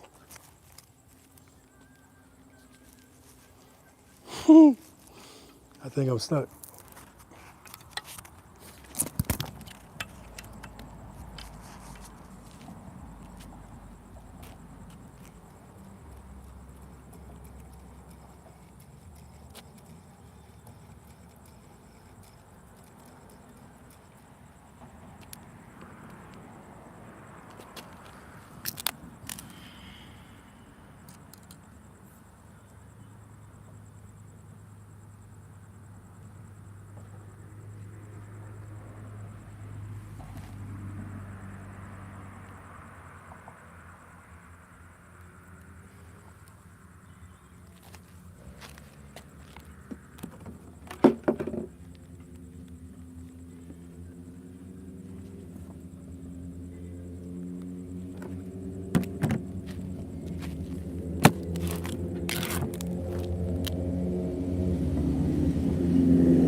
All right, so we're gonna put a piece of shad on that.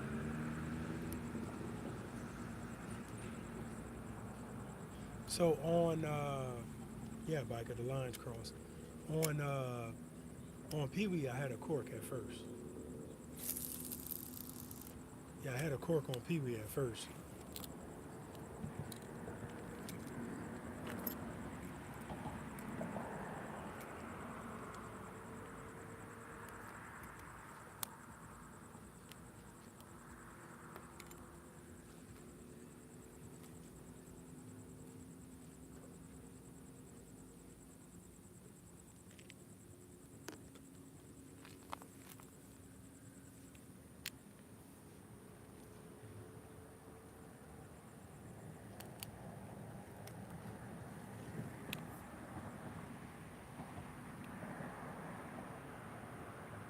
Facts.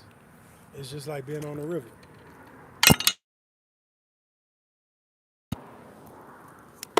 It's just like being on the river. You'll lose everything.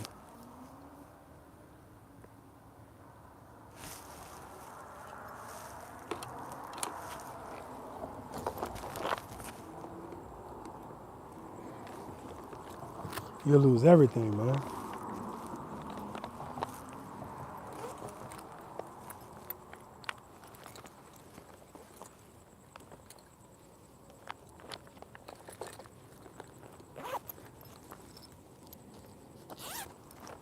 And the thing is, I don't want to have too much weight because I think that that is counterproductive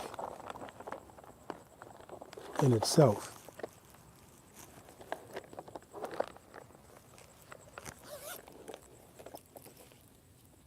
All right, we got some more fishers coming over here to my left. That's always promising. When you see other people coming out, they hustling to get to the spot. You know, they heart beating. You know, all of the work they went through just to get there.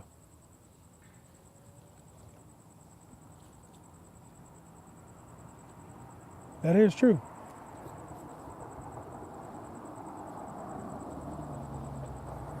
Yeah. I think I'm trying to throw right where this red sign is at right here. But I don't want to go past that because of the people fishing on the bridge right here in between the sign right under this light.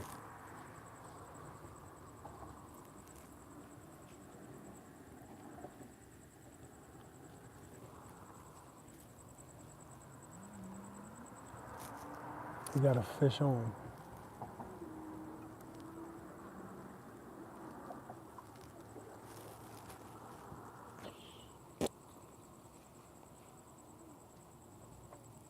Had a fish on.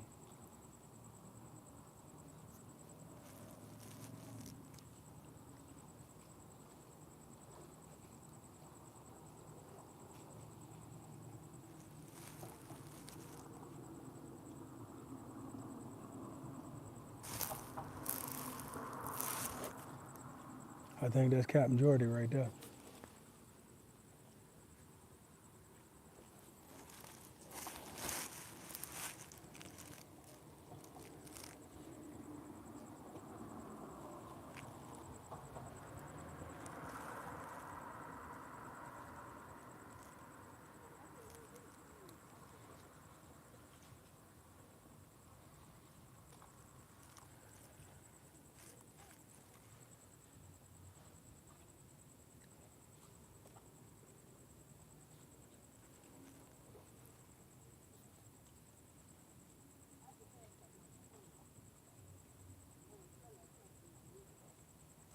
I got to figure out what kind of bottom this is.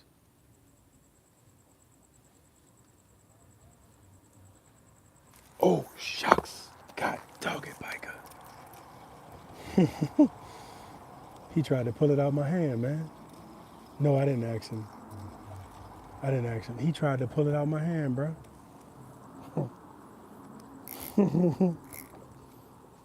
He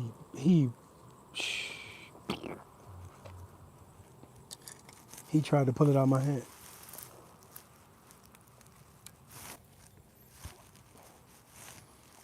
He took that shad off of there like that was his shad.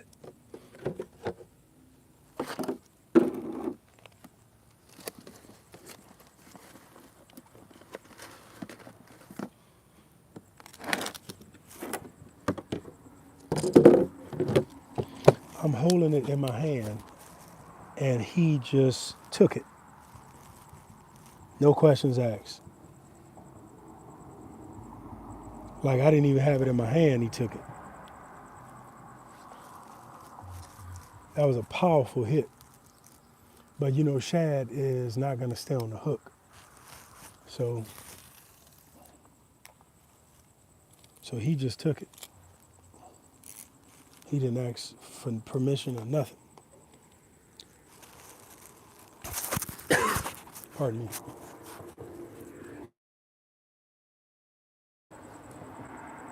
He did. He did, because when he hit it, I pulled back, but he was already gone. He was already gone. I'm gonna grease this reel when I get home tonight.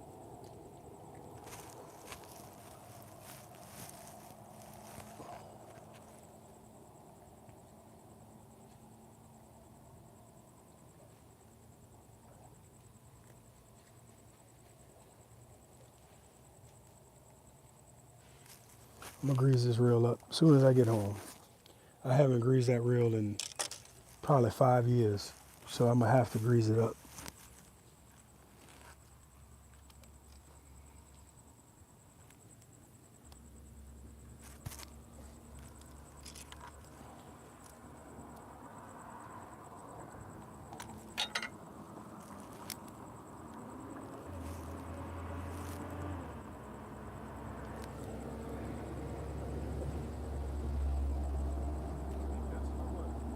Dude, I just got a hit just now, like right now. Like right now, a fish just hit me. Oh, for real? Yeah. Thanks, man. You are. Bro, I mean, he might even be on there. Yeah. I hit a, I hit, uh, mullet Oh, okay. and shad. Like, I had a hit before you started walking over here, and then I just had a hit just now. I had a shark earlier. You for real? Yeah, on this white pole, Oh, bro. cut the line. Come on. Yep, he was big, bro. I know the video is on this YouTube stream, so I'm gonna probably make it public. But he hit it, bro. He fought, drag, all that. Bro.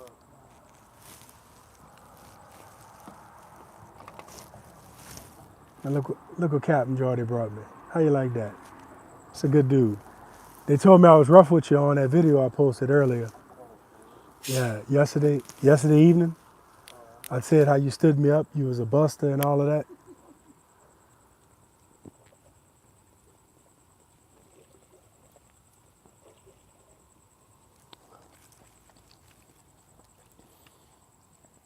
Bro, this coke must be from the plant. what you said? Good? It's like when you hit a cigarette for the first time and you take that long draw and everything burns. Come on.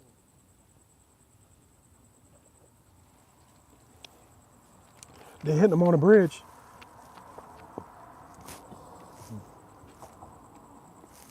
They didn't caught 3 or 4 of them. What they caught? Catfish? No, Red? well, a red and some trout. Trout? hmm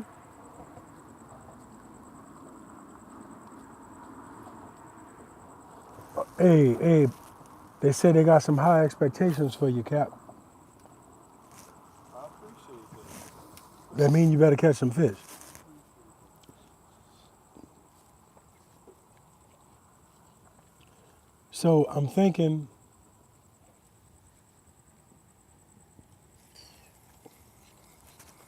man, they hit this. I was holding this pole.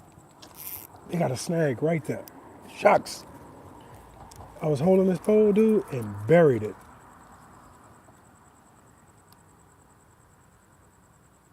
They like shad over here. Must be catfish. Catfish love shad. Reds love it too. Crabs, everything. They got a bunch of fish. Bro, they took me Look at out. them crabs right there. Yeah, yeah.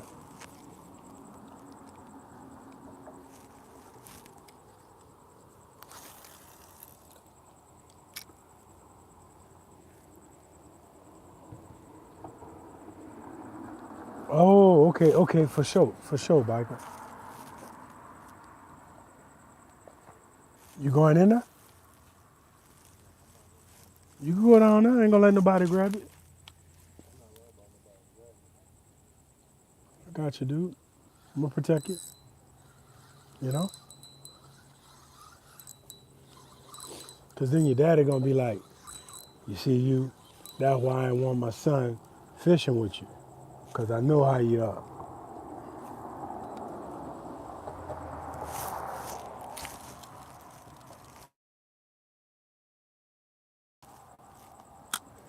He feeling better today? Yeah, I've been talking to him. Good.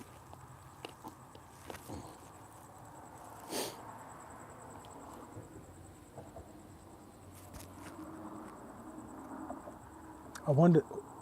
I wonder if this would be considered a slow night out here. Wait, what did you say? I wonder if this would be considered a slow night out here.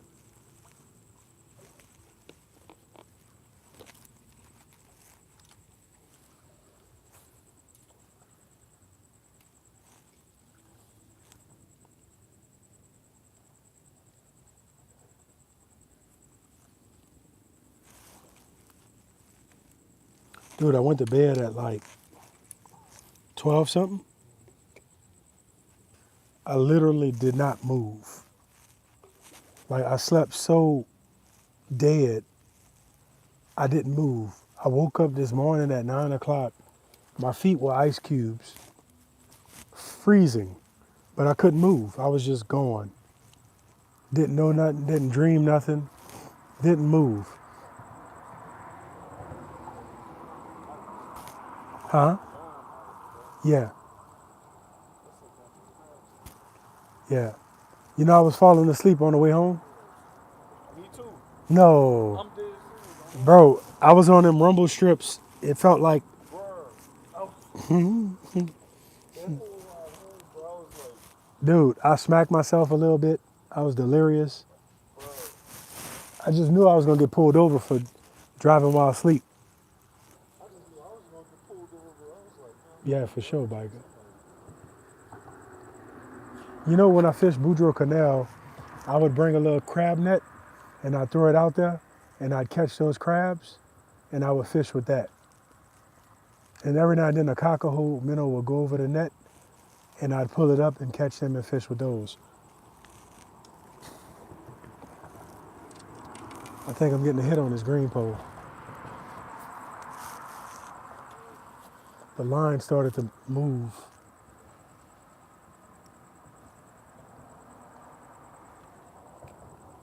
I don't understand that.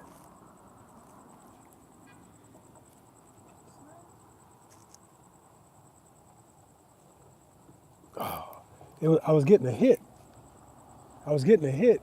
It was bouncing. Just the line, not the rod.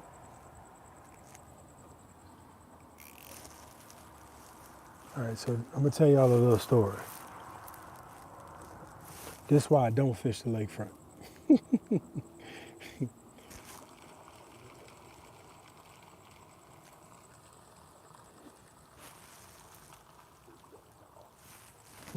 Pardon me. I might have to go back to just casting.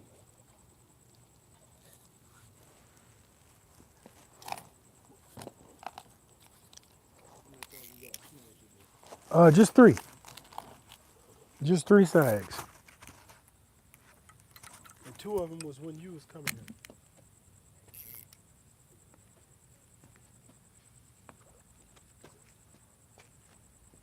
Maybe four.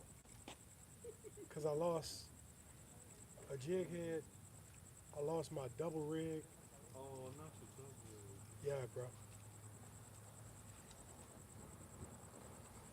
What you caught? Huh? What you caught other than that? Bro, I had a shark on. Damn, bro. I had a shark on. And then I had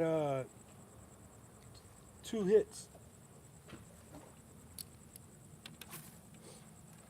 But that was really it. Huh? That was it. Yep. I guess I got here at sunset, you That's know. not bad though. But I mean, it wasn't what I wanted. I'm going to do something a little different with this pole. And I know I'm going to probably get snagged up and lose it. But I'm going to throw this rattle trap, bro. I've been having this rattle trap for a long time. I'm going to throw this rattle trap. This thing will make fish bite. However, with that being said,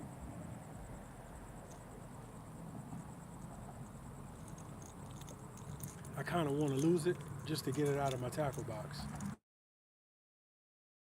Because I've been having it for so long and it's ugly and beat up.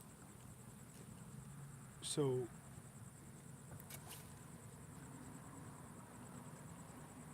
you know how that go.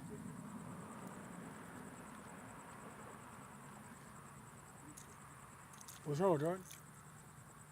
Lost some fish. You got snagged? Mm-mm. It just got me snagged up.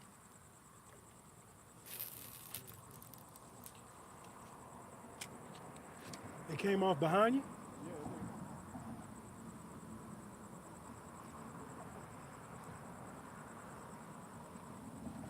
What kind of knot you tied in that? I'm trying to figure out how it came off. Yeah.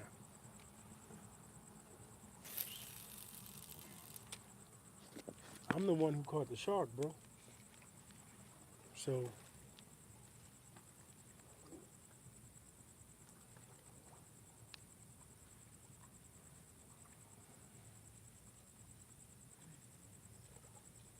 You don't see it? I got a headlamp in my bag. You heard? I got a headlamp in my bag. I just want to put on the bait. That's what I'm saying. You can look with the light. I know how to do better than a cell phone.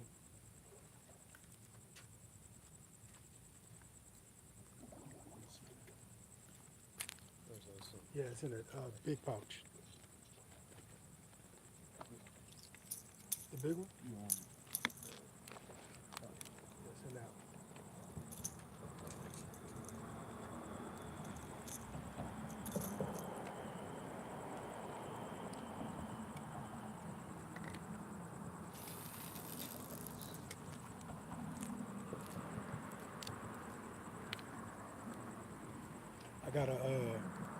I got a rattle trap on here. I'm gonna throw that.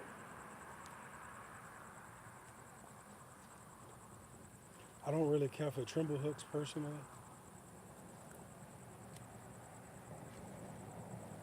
I got stuck the other day in the thigh with a trimble hook.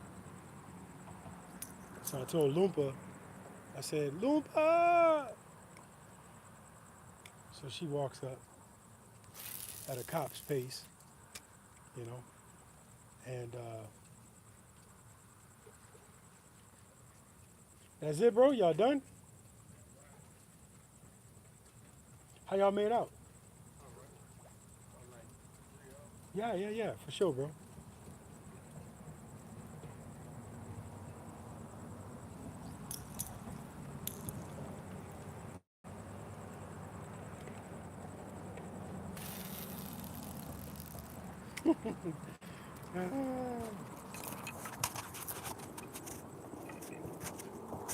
He didn't want to give up no information, you heard me?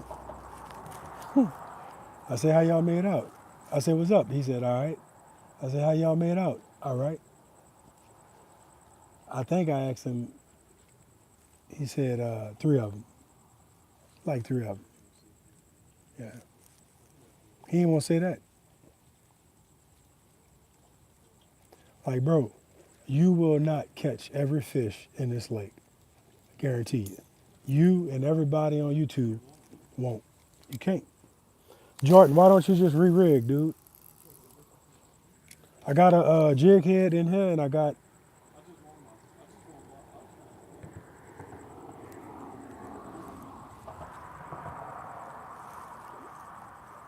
I don't know why I keep Jordan around. Facts. Facts.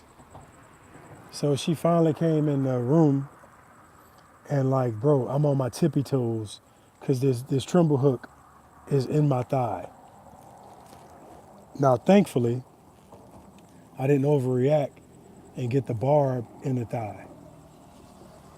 But it was a good bit of the tip in my thigh. And it had my attention. So I got my hands full. I had my green satchel on. Like I can't move. So I'm trying to get the fishing pole and my satchel off. And I just need help. She's like, oh, wow. Oh, wow. I'm like, if you don't cut that.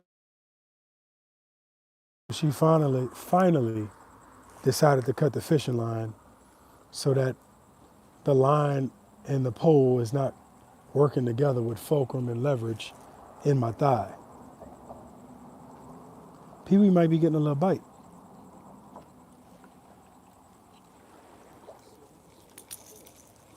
Dude, I got a whole tackle box down there. I don't want your tackle. I'm trying to find my shrimp. Bro, you could be fishing. Bro, You could be fishing, dude. I just want my bait back, bro. You had that little voodoo shrimp? Yeah. Dang, I'm sorry, bro. That's like $4. $8. Well, two of them are $8. So one of them $5.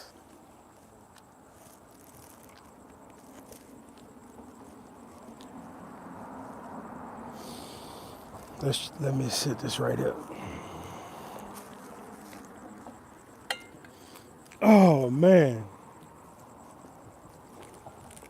Hey, you still go on the bridge right there? Take one of these jig heads, dog, and rig it up. You know how to rig it? Bro, don't ask me this. Give it here. I'll rig it for you. Bro, I'll you tie it not up. rigging nothing for I'll me. tie it for you. Don't ask me that no more. Because if you'd have tied it right, use that color right there. Bro, Use that I green. think a crab might have. Man, ain't no crab cutting no spider wire, dude. Use that green color. Bro, I'm telling you, bro. come on, stop talking to me like I'm this. Before I push the fish in the water. Please don't do that. Don't push me in the water. Yeah, Bobby, what's up, bro? Brandy, hi. Yep. Look, What's up, Mike Lim? You found it? no, you gotta wait. You gotta wait. I do. Because I'm a fish on the bottom. That's like Bro, you gonna get snagged on about him. How y'all doing? I do answer comments, Brandy. Mike Lim, travel. Not too much, baby. I'm out here on the lakefront. If any of y'all want to see an amazing food vlogger and travel extraordinaire, check out Mike Lim Travel. He goes all over the world and bring you some of the best food content.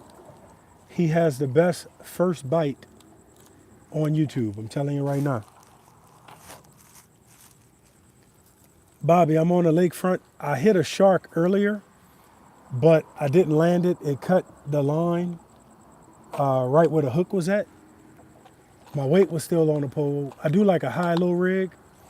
My weight was still at the bottom, and the line where my hook was at was cut.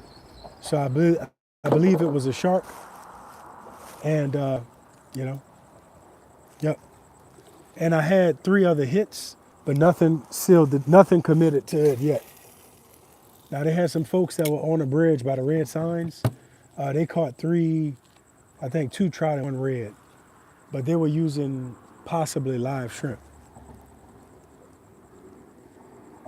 Yeah, I really think it was a shark. Yeah, Mike Lim. Look, I'm telling you, Mike Lim is he's a great guy, and he loves the city of New Orleans. But he has some amazing food affairs. One of the things I like about his channel is he explains the history of the restaurant he's eating at, and he's a real foodie.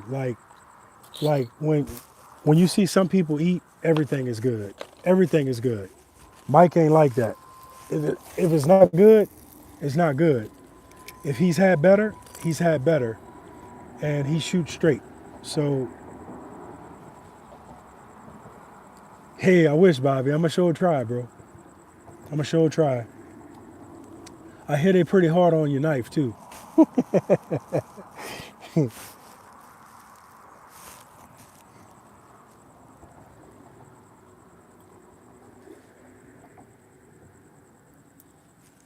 So after seeing my pole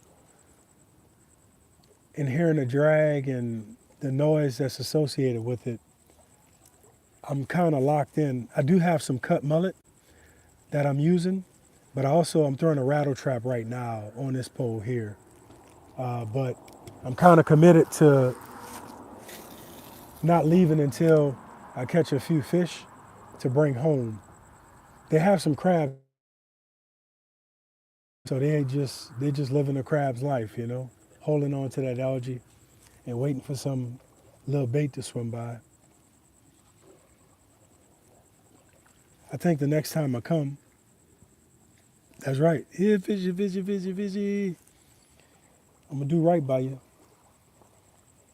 I cleaned those 5 white trout today and the redfish. I brought them to my mom's house. I asked her, I said, I got some fish for you. Are you gonna cook them? And she said, yeah. I said, look, don't play with me. If you're not gonna cook these fish, don't take them, all right? So I cleaned them up. Now we'll see. We'll see. My sister is on my back for some redfish right now, and I got a homeboy. He can't fish, but he's like, hey, if you get some redfish, I'll buy them from you. And he just don't know it, but I said, yeah, okay, all right, yeah, sure thing, sure thing, sure thing. I wouldn't sell him a redfish. Boy, you know how illegal that is to sell redfish in the state of Louisiana? They'll put you under the jail. Redfish is a protected fish. And after Chef Paul Prudhomme did the blackened redfish, the CCC, Concerned Citizens, something, they got together and lobbied, and next thing you know, it's illegal in the state of Louisiana to sell redfish. So any redfish you eat in a restaurant, it's farm raised, unless the chef knows somebody and he trusts them to buy wild caught redfish. Restaurants do that. Yeah, but it's not wild caught. In Louisiana, Bobby, you can't sell a wild caught redfish. So if they have any, it's either farm raised or it's Gulf farm raised, but redfish are illegal to sell unless that changed. Unless that changed, I think it's CCCF, that little political organization, because they were trying to shut down bulleye and redfish on the mud boats and all that, mud boats, airboats. They were trying to get that illegal for people who fish redfish at night. Captain Jordan, you want me to tie that jig head up for you? Okay. Yeah, bro. Yeah, biker. Yeah, man. When Chef Paul did those redfish, man, like he put blackened fish on the map, and he had everybody and their mama trying to blacken fish from Louisiana all the way up to Alaska.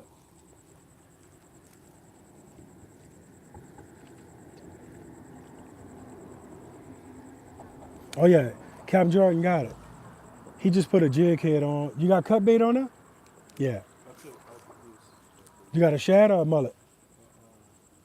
So, He would take the best bait. He put a shad on there. He should have left those shad for me. I knew I should have hid those shad. you only got one left in there. You put a whole shad on there? I hope you catch that shark, bro. And he cut right through that spider wire, like he did me with my 12-pound test.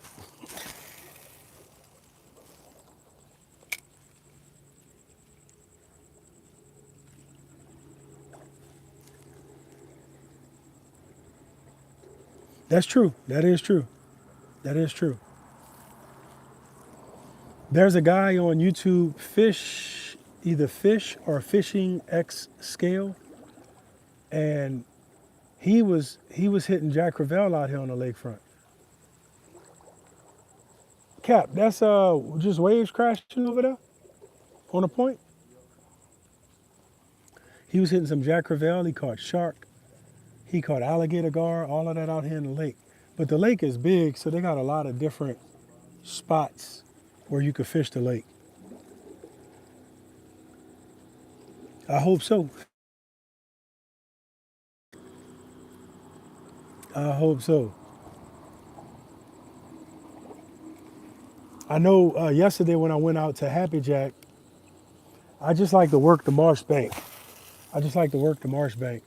But Captain Jordan, he liked to run behind the trout. But I like to work the marsh bank. Really? I didn't know that. I'm sorry.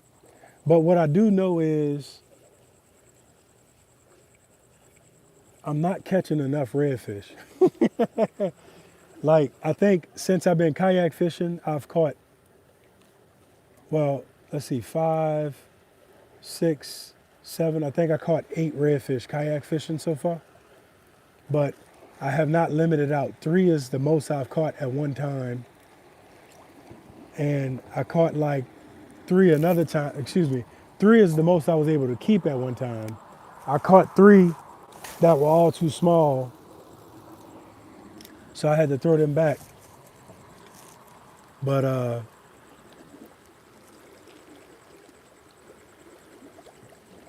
Bobby, I'm gonna tell you something. 25 years ago, I was fishing Grand Isle every month, and I'd go like on a Thursday night, and I'd fish Thursday night all night and Friday. We caught so many Jack Crevalle. I love catching Jack Crevalle.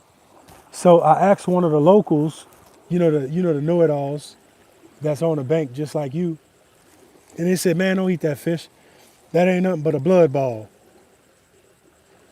And so every Jack Crevalle I caught, I either threw it back or I gave it away to people who would eat it. So I never personally ate one, but wait until the cold weather, go to Myrtle Grove, fish around the bank of the marina, and you will slam for sure, bro. For sure. When I was a little boy, I begged my dad to bring me to Myrtle Grove, because I had a friend of mine, his grandmother would fish Myrtle Grove, Miss Betty, and she always fished Myrtle Grove, but I never went with them. I don't know why, don't ask me.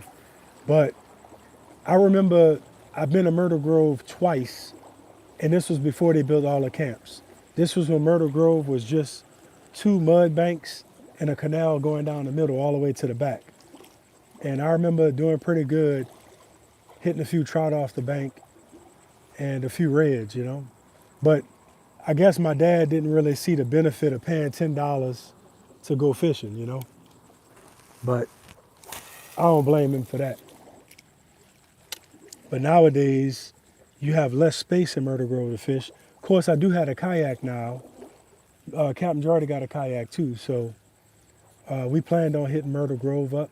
Right now, when we first started kayaking together, we were just doing the main bay at Port Sulphur behind the school, across the street from the subway.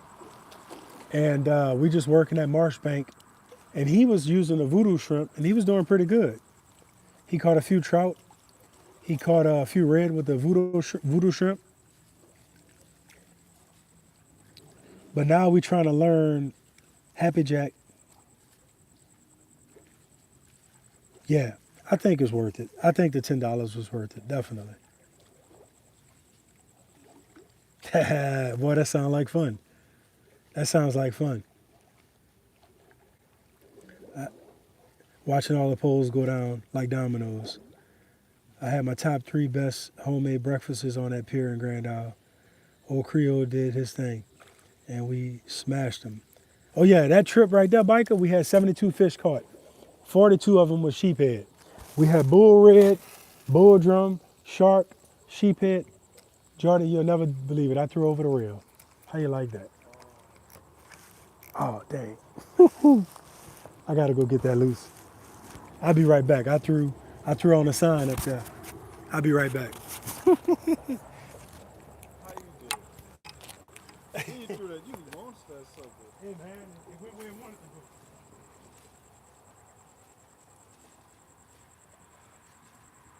We should have fished up here, bro. Yeah.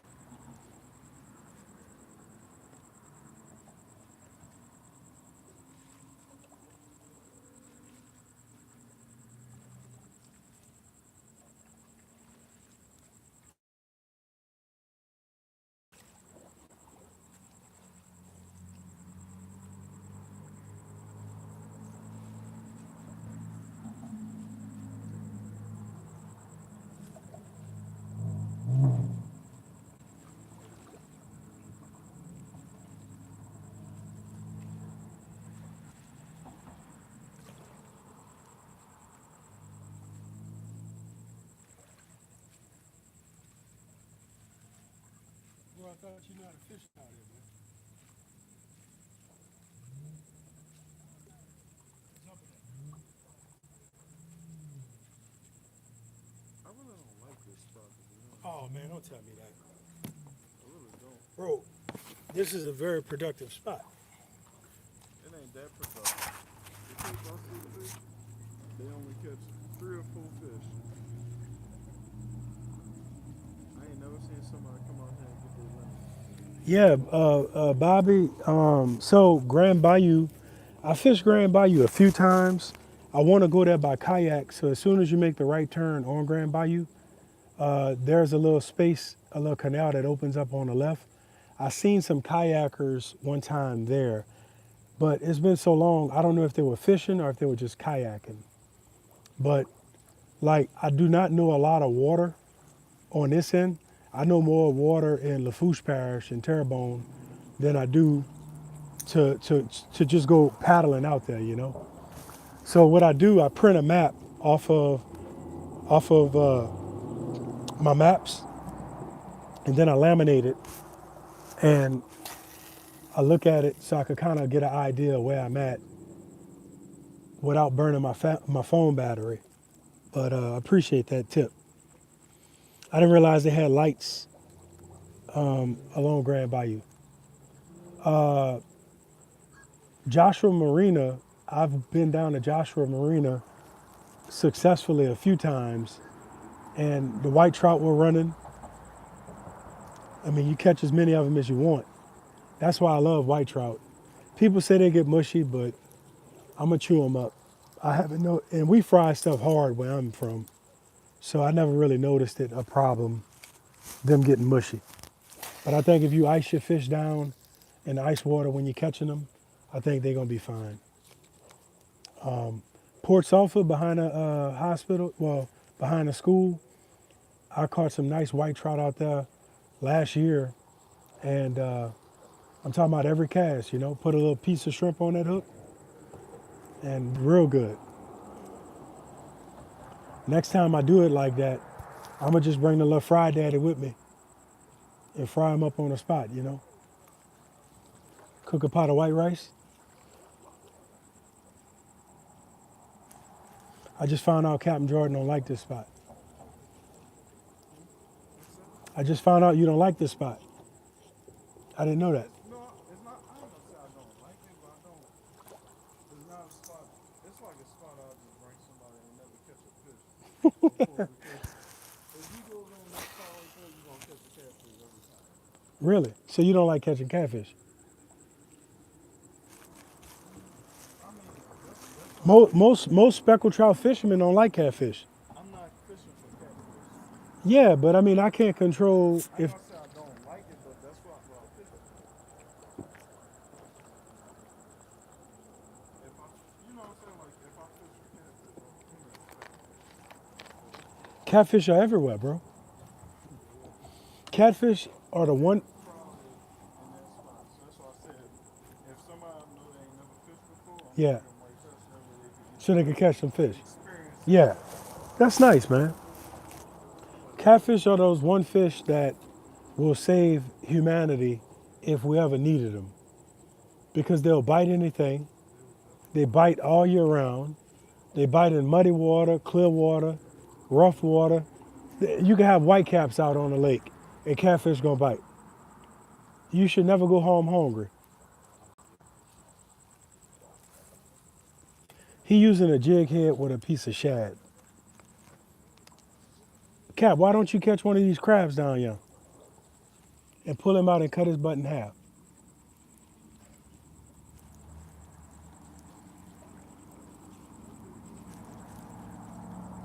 Let's see if that crab bite this rattle trap.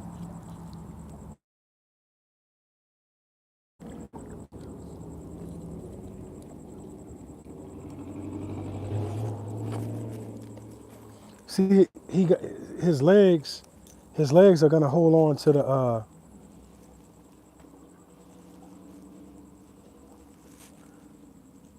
His legs are gonna hold on to the hair down there. He looked like he got a fish in his hands right now.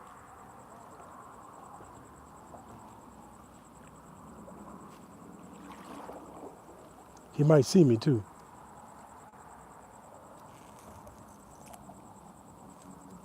Man, they got a few crabs out here.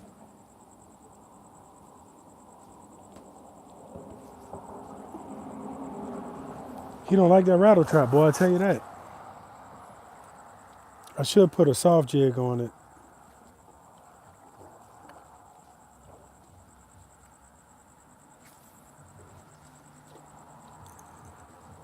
Yeah, crab didn't want to bite that.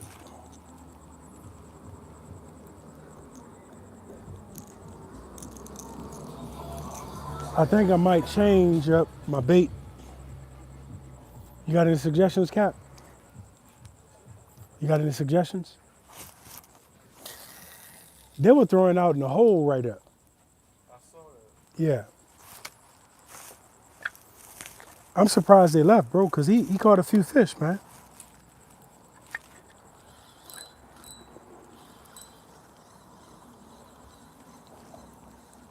Uh-uh. Yeah, I ain't got no bait on there, man. I put that big old alligator hook on there. I put that big alligator hook on there. And after that shark broke my last pole up,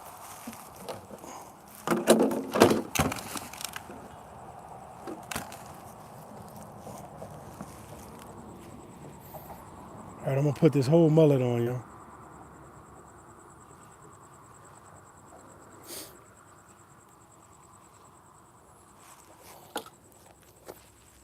Lake crab where you some fish and you just sit back and you just chill and eat that. Really? Yep. Okay. This is where I caught that shark at, right there, George.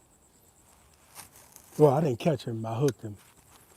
Wait, did you get him out the water? No, I got him all the way to right here. And you just saw him? Never saw him. You know how catfish stay underwater forever? Why you cut the line? I didn't cut the line. He cut the He line. popped it? Yeah, he popped my hook. He didn't He pop the hook. He popped the line. he popped the line by the hook. It sounded like you didn't know what you was doing. That's what it Well, sounded look, like. I'm gonna take that charge. I'm gonna That's take that charge. fine. No, no, no. It's okay. I'm gonna take that You charge. dropped the ball, bro. I did. That was 1,000% my fault. Landed on the fish. Well, let me tell you something. If the hook is in that shark's mouth, it's cut. Straight up. That line is cut. It could be 30,000 pound test. It's cut.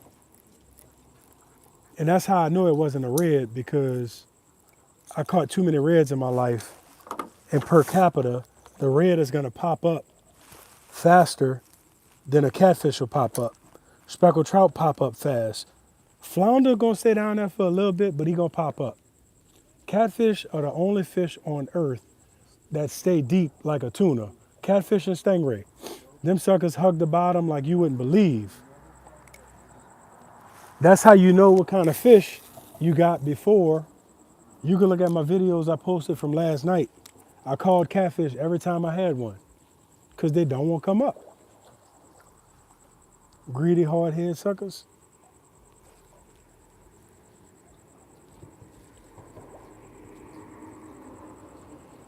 Sure enough, biker. And then I had this pole almost get pulled out of my hand. He hit it twice. Right before you turned, I put a different bait on it, and right when you was walking up. But you know, the shad is not a real firm fish, so when it's on a hook, unless he hit it and hit the hook, he could just easily take the shad off the hook.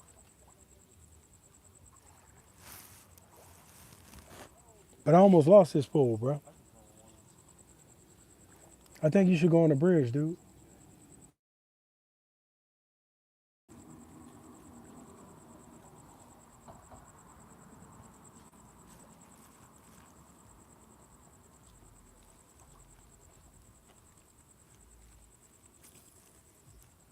Man. But that's what I was talking about, biker. Like, when you go live or you make a fishing video, like, some people want you to catch fish in a video. Well, I'm out here to catch fish, you know what I'm saying? But fishing is not catching. Catching is a part of fishing, but catching ain't always, that's the goal, but that's not always the manifestation of the goal, you know?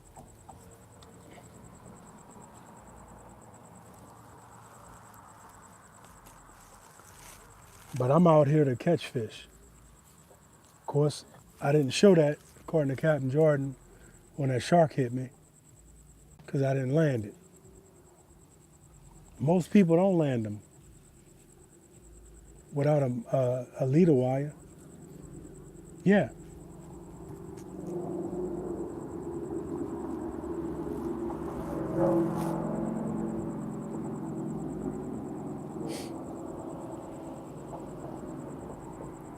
I didn't realize they had that many snags down here. So that's definitely the next time I come, I'm gonna fish off the bridge and just stay in the middle of the channel, and I'll see if they have snags up there. Dang, I just hit the snag right there. Ah, you think I would have learned my lesson four snags ago?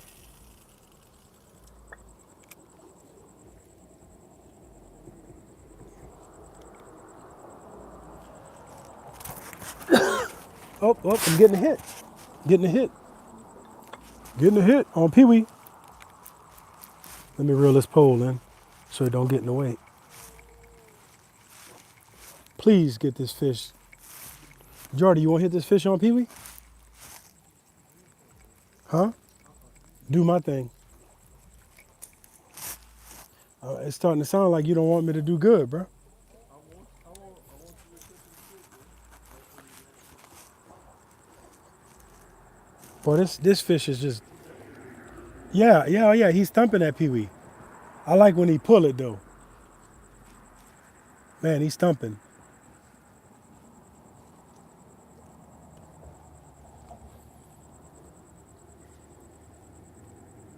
like it was just sucking it.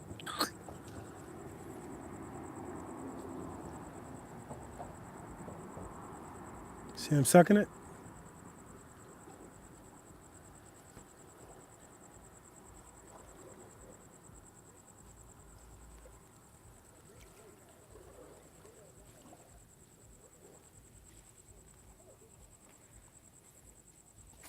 My nerves be bad with all of this, man.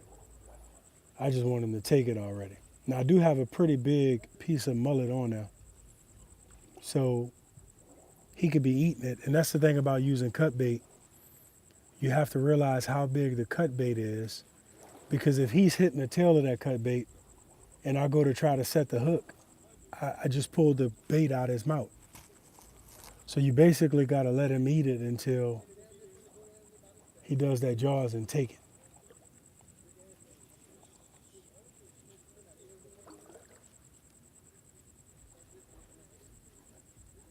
Now nothing is happening.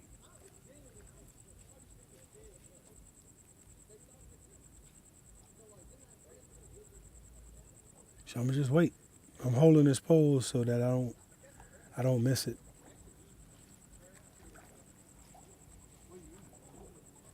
I'm right under the bridge.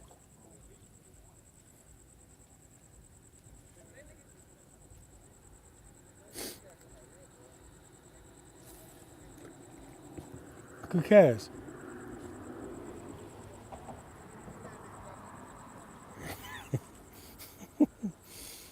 Good cast, Cap.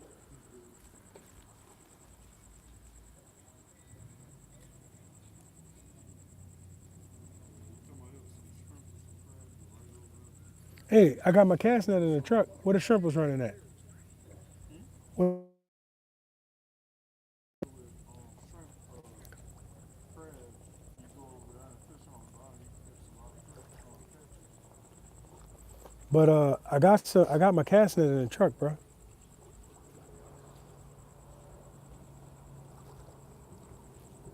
They were catching shrimp on the lake. You seeing it? I haven't saw any. I'm seeing messes of them.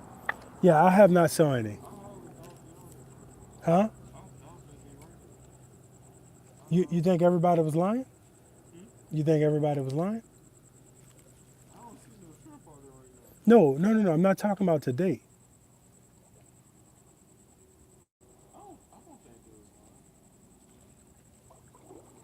I believe they probably did have some because what my cousin told me he caught big old shrimp out here too before. Yeah. Like I know it's caught. Like I believe it.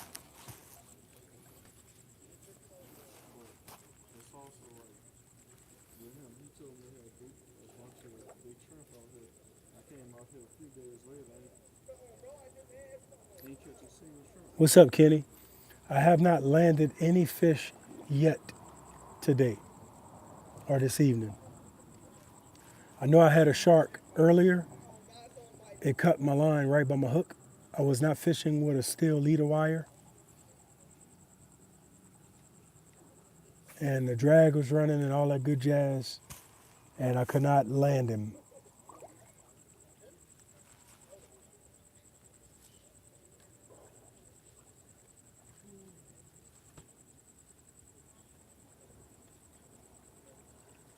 I believe that, Stan. Bigger the bait, bigger the fish. I definitely believe that. Let me reel this pole in. See if I still have bait on it.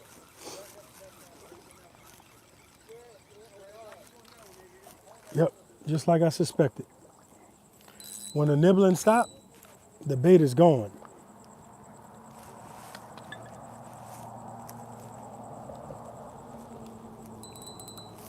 So I'm gonna use a smaller piece of bait. I'm gonna use a smaller piece of cut bait.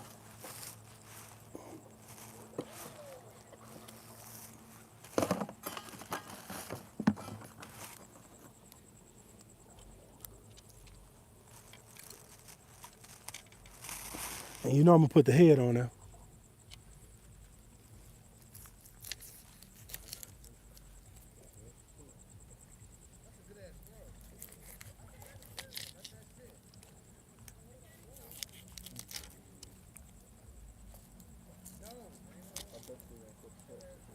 Who? Them? Say, bro, I don't like how you got a thing against catfish. It sounds like you do, bro.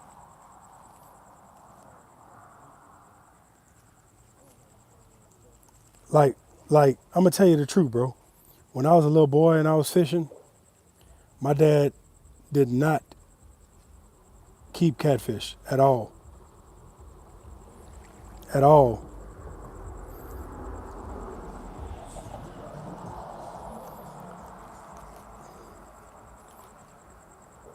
We were I was brought up anti catfish. The only good catfish is the one that was in the water, away from my hook.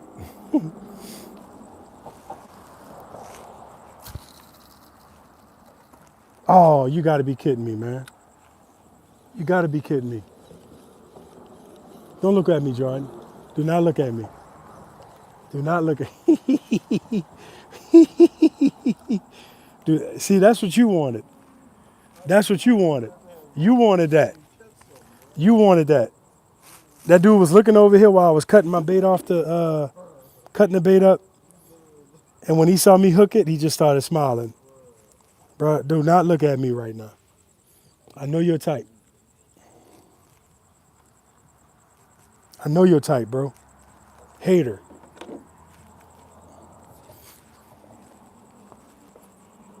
Hater.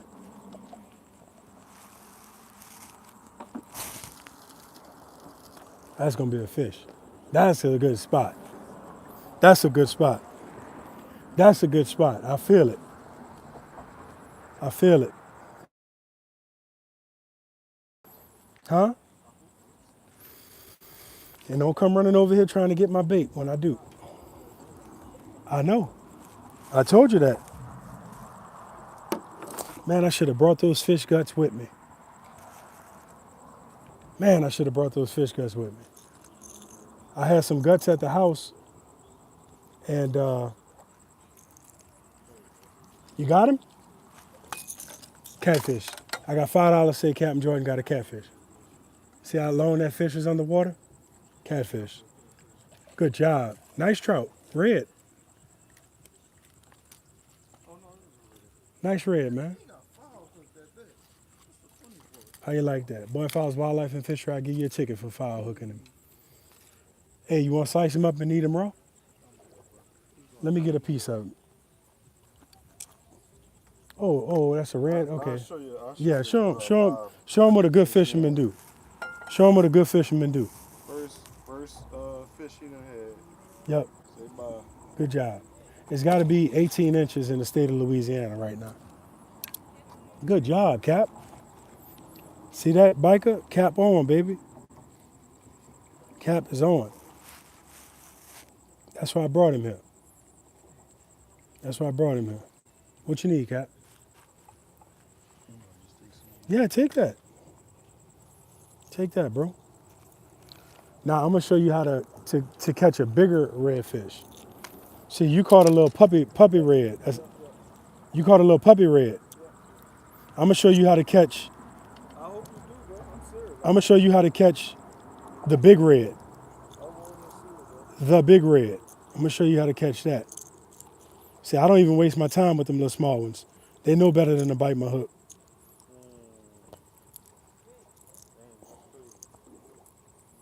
I don't even waste my time with them.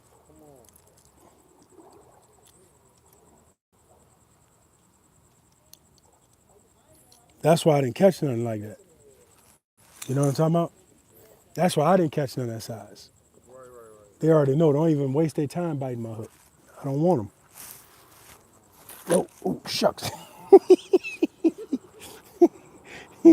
I got yeah, like you were saying. Yes, exactly. No, I have to lube this reel up. You don't remember I said that? Huh, Cap? You don't remember I said I got to lube it up? Matter of fact, I got some lube with me.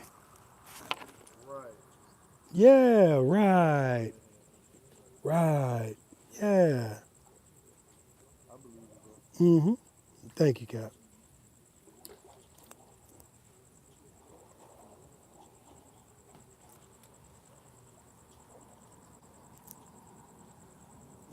Pardon me.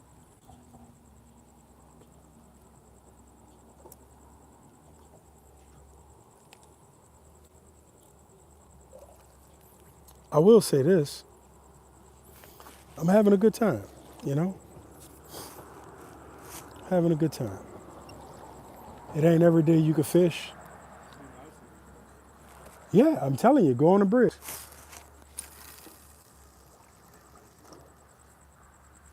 Now watch what I catch right there. Watch what I catch right there.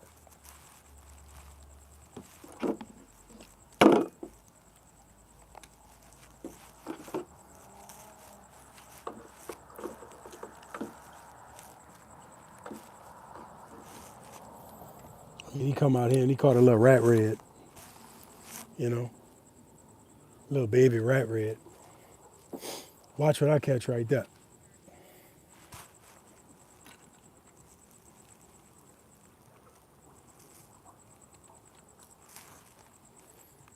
Oh, Pee Wee? Look at Pee Wee. Pee Wee getting hit. Pee Wee getting hit again. Look at him.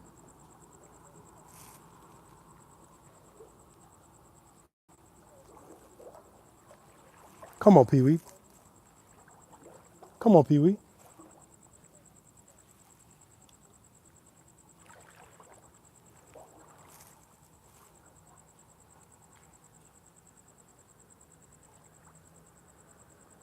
That little red stayed down a long time, yeah.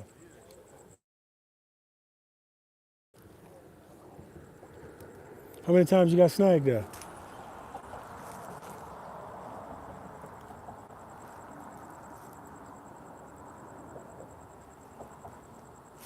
That's got to be a small fish or a crab.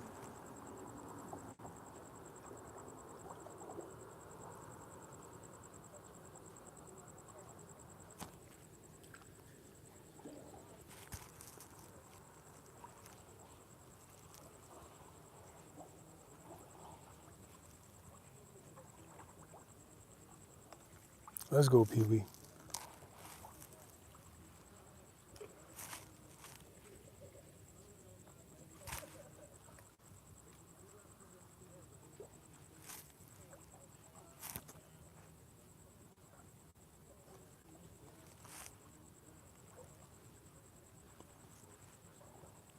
I'm gonna let him hook himself, man. I don't believe in setting the hook when I use cut bait. during this preliminary stage of it.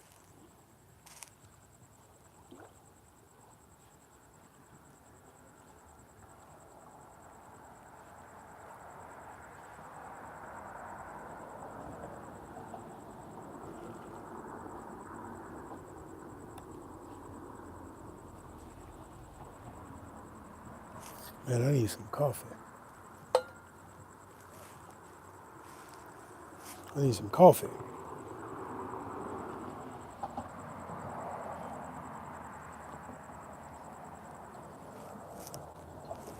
Pee Wee, make me proud, baby.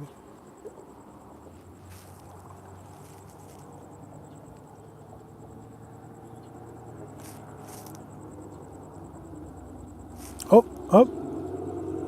Don't look over here, Cap. Don't mess it up. Don't look over here. Get him, Pee Wee. Get him. Get him, Pee Wee. Get him, Pee Wee. Get him, Pee Wee. Come on, Pee Wee.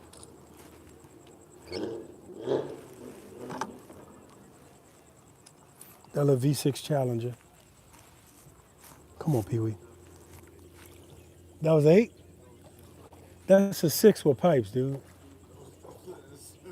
That's a week 8. I'm gonna tell you that right now. That boy ain't got a catalytic converter on that thing. Come on, Pee Wee.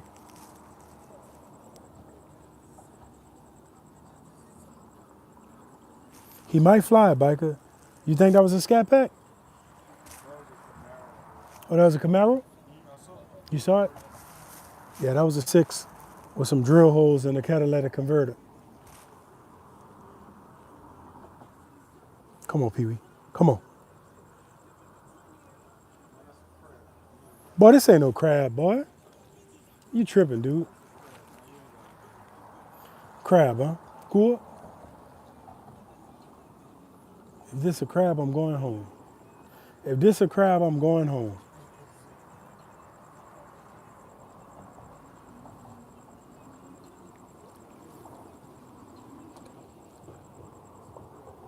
I think you're right. I think you're right.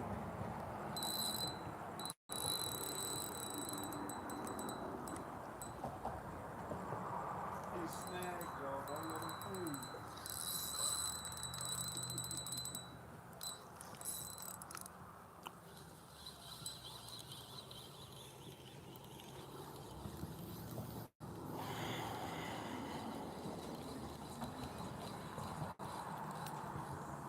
Dude, that's a crab. You're right. That was a crab. See how the bait is all deformed? He was having a feast with that, too. See how the bait all deformed? That was a crab. He was having a feast. Oh! You saw that hit? Dude. Bro, you didn't see that hit? Bro, he rang the bell, dude. Look at him. No way, bro. Pee Wee, I don't even want to talk to you the rest of the day. You better catch a fish. Hey, biker, at some point, my phone will die, but I'm okay. I got Captain Jordan with me. Even though I'm alone, I ain't by myself. Who just asked me that? They drop off my bike? Bro, tell Fat Pop stop playing with me. Can I drop off his bike? Boy, you ain't ride that bike in a year. You ain't getting that bike back. No, I can't drop off no bike. Who Fat Pop playing with, bro?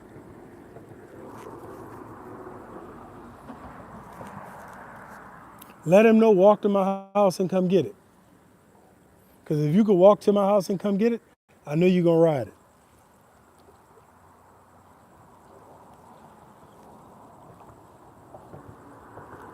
Facts, bro. Facts.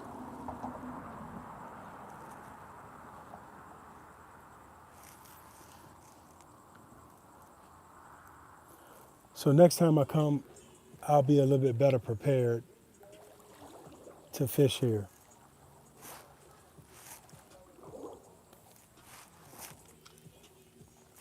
At least Captain Jordan caught a red. Look at this white pole, man. Bro,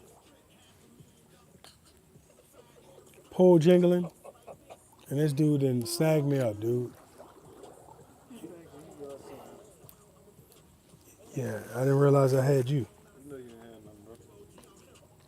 You ain't had nothing on here. No, I got footage of what I had. Oh, I ain't see it. No. You wasn't on the live Don't stream. matter. I ain't see it. I don't know why you wasn't on the live stream. I ain't see it till nothing. I just seen you talk about it. Yeah, that's true. I can see how you'll think that. Another crab. Let me go throw back in my shark hole. Oh, I gotta reel this. I gotta lube this thing up. Say, bro, don't laugh at me, dude, and make me feel insecure. I should hit him with this hook. Shoot.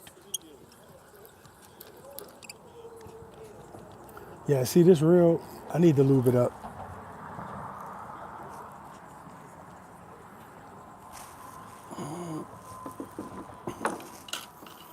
At the end of the day, I do.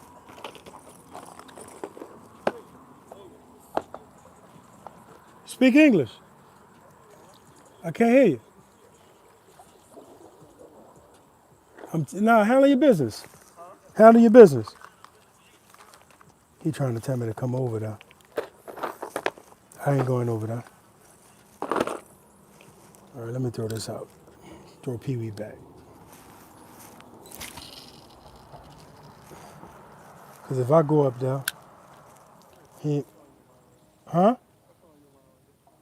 Say, bro, you got all that water over there, bro. Don't worry about where my line at. See, this is why you can't fish with everybody. Everybody don't want to see you prosper. Everybody don't want to see you prosper. No. I'm going to charge the battery up. I'm going to just go put it in the truck, biker. I'm about to grease up this lube this reel up right now. I got a little lube in my tackle box.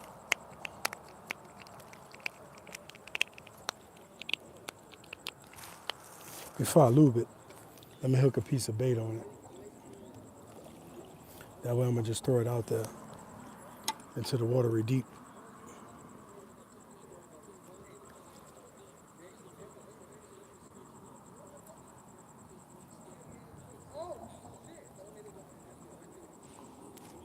All right.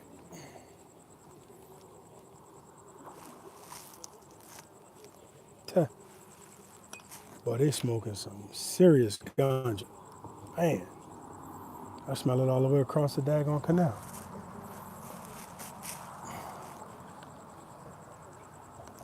All right.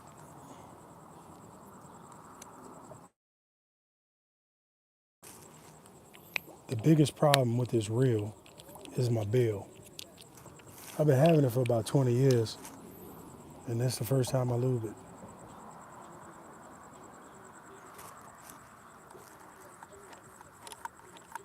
Oh, that's much better already.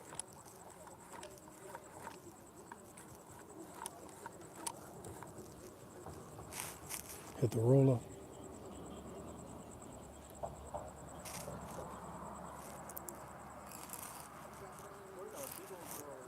A big gar?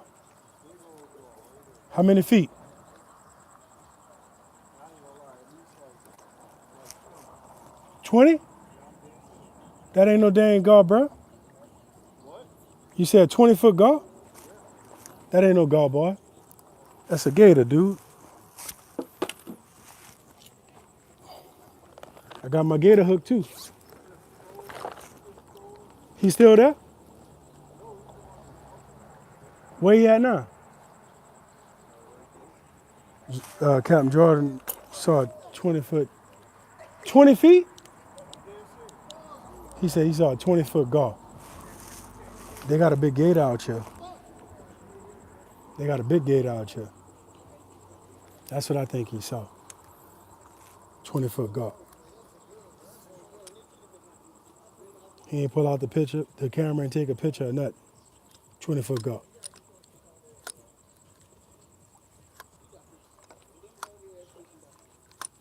All right, let me grease the handle now.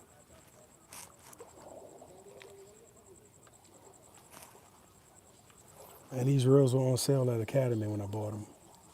I think I bought 3 or 4 of them.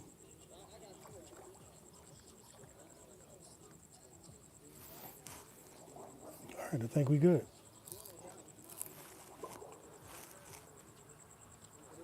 I mean, you know what? Now that I think about it, the fish I lost could have been a gulp.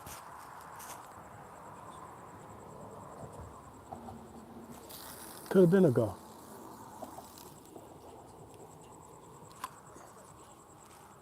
Could have been a gulp. That explains it. Explains the fight, it running, and my line getting cut. Line didn't pop, it was cut. It's a big difference.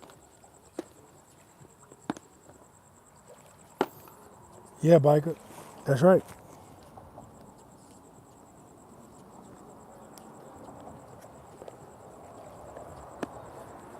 The clouds, yeah, for sure. That could have been what it was, a gar. But most of the time you see a gar, he's gonna splash that water. That water is gonna be splashing just like a gator, in my opinion. I ain't no gar expert.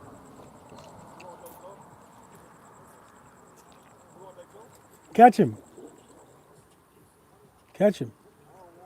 Catch him, I'll take him. 20-foot gar? Yeah, I'll take him. You see him? Huh? I'm gonna come up there and show y'all that gar. Pee-wee, don't go nowhere.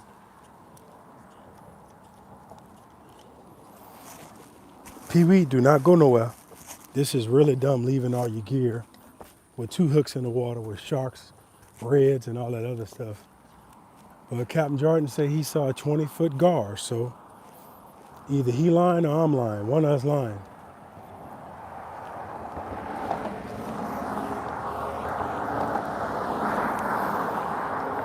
And I'm taking my sweet time. Where you at? Where you at? 20 foot? That's 20 foot? No, bro, that's 3.5, 4 feet. All right, you see him?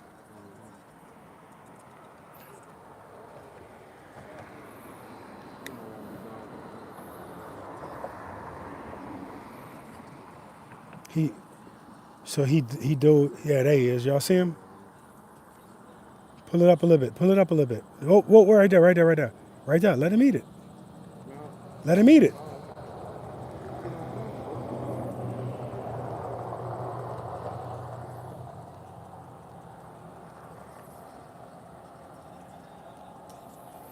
Bro, you ain't no fisherman, bro.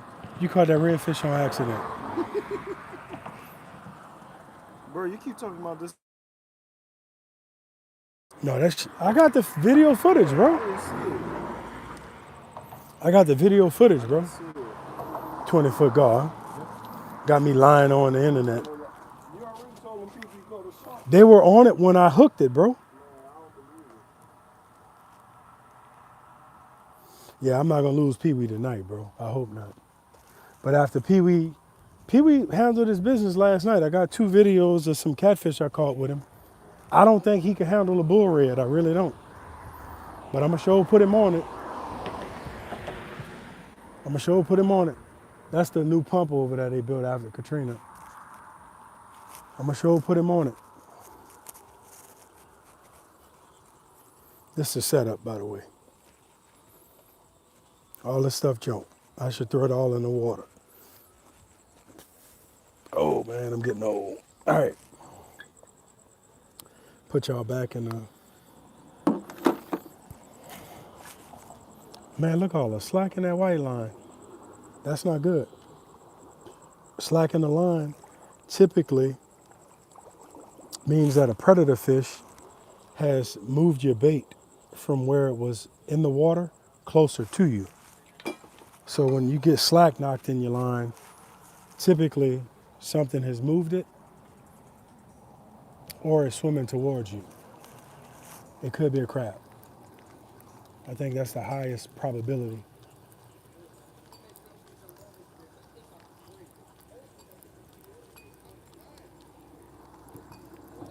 Tell you what, boy, this reel feel brand new. All right, the bait looks intact. Tell you what I'm gonna do. I want Pee Wee a little closer to me. God dog it. Bro, when you fish at night, you cannot make dumb mistakes like this. When you fish at night, you cannot make mistakes.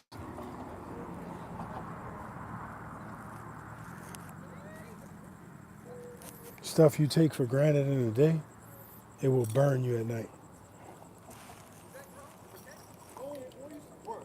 Huh? Huh? Say again? It's a gar? How big? About this big, I'm dead serious. 5 feet? Catch him. Catch him. Catch him, bro. Now they got a 5-foot gar. He told me they had a 20-foot gar earlier. Now they got a 5-foot gar. I believe you, bro. God dog it.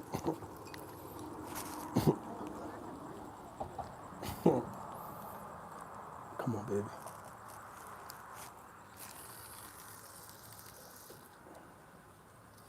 All right. I got the big white out.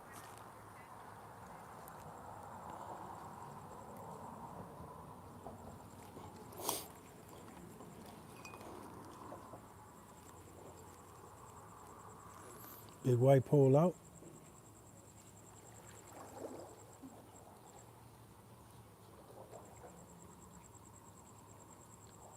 Facts, biker. Facts.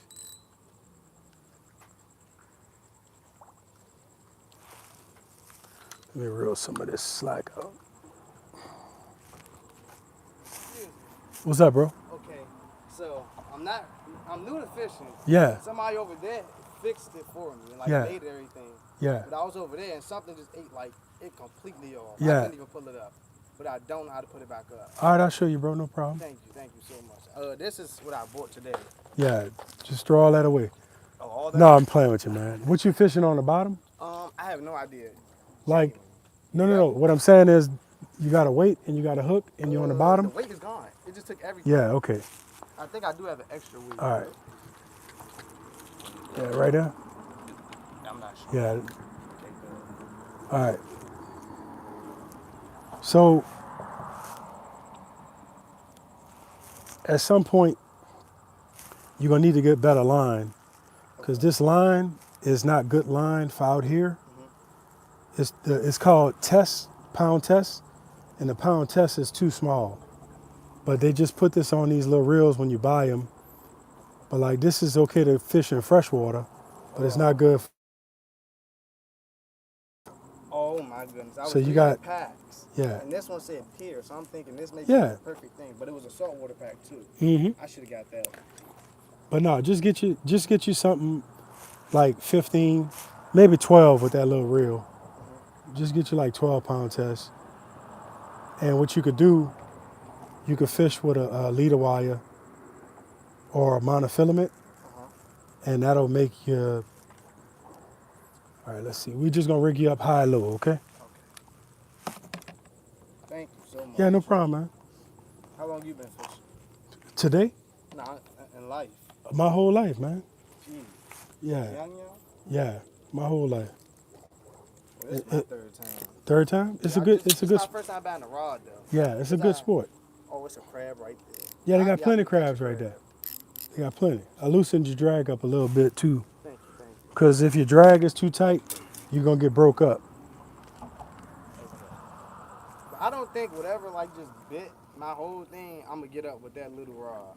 No, you could do it. You just got to leave your drag loose.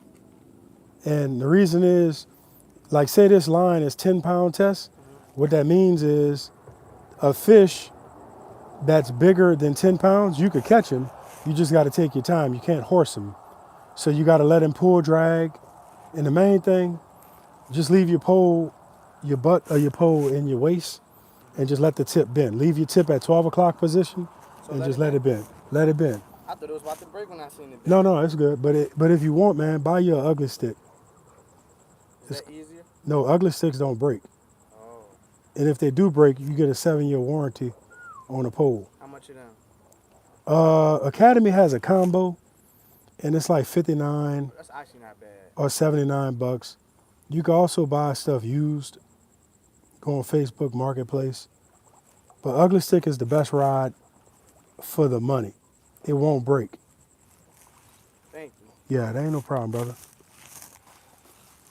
But and look, go on YouTube, dude, and look at some YouTube videos. Uh-huh. This is your drag.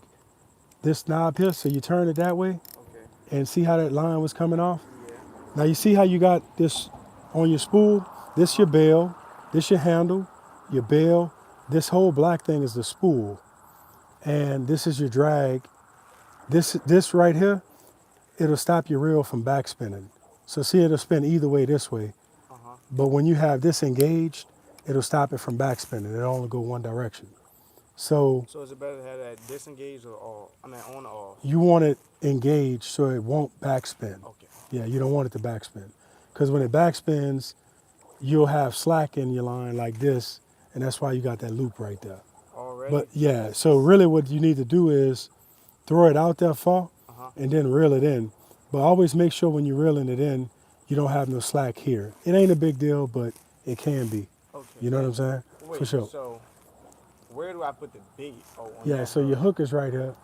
Okay. So this is a high-low rig. You got your weight on your bottom, and you got your hook right here. Okay. And it'll hit the bottom, you know, and then this will kind of float. That's why I keep coming back to it. Well, no. The weight is going to hold it down, but it'll float in the sense of that won't ever be on the bottom, your hook. Yeah. Okay. Thank you Yeah, so bro. much. But look, go on YouTube, dude, and look at some videos, and that way you can learn a little bit more about it.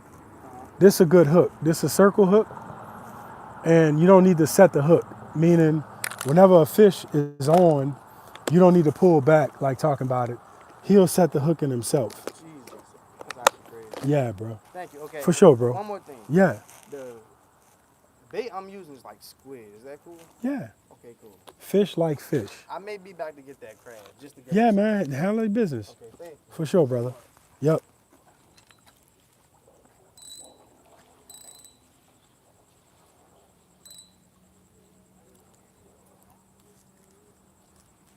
All right, let me throw Pee Wee out.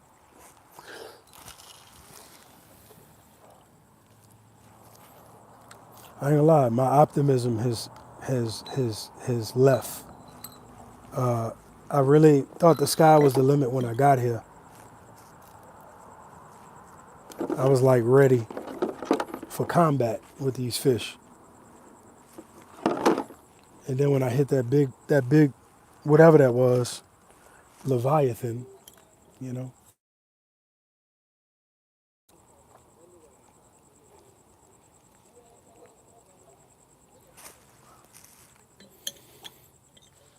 But you ain't gonna catch nothing if it ain't in the water.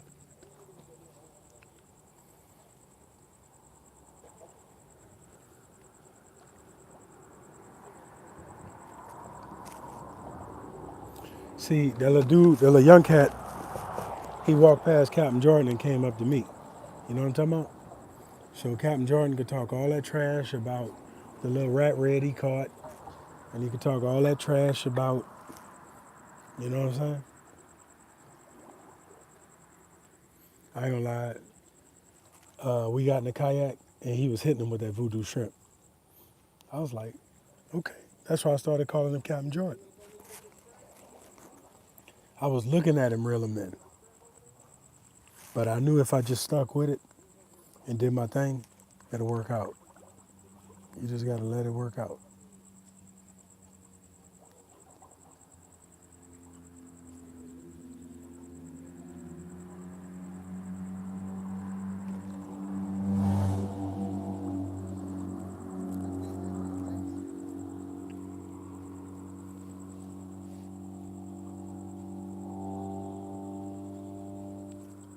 I should have showed that guy how to tie the knot, but it's dark out here, and his eyes was red, so I figured he wasn't in no position but to get a hook stuck in his finger.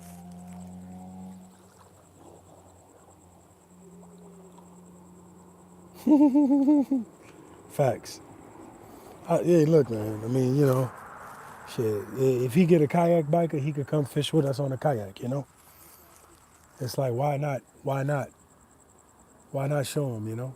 They could be out here smashing and grabbing, jigging, and all that other stuff. But to be out here blowing a little grass and fishing, like I could think of 99 million things worse than that.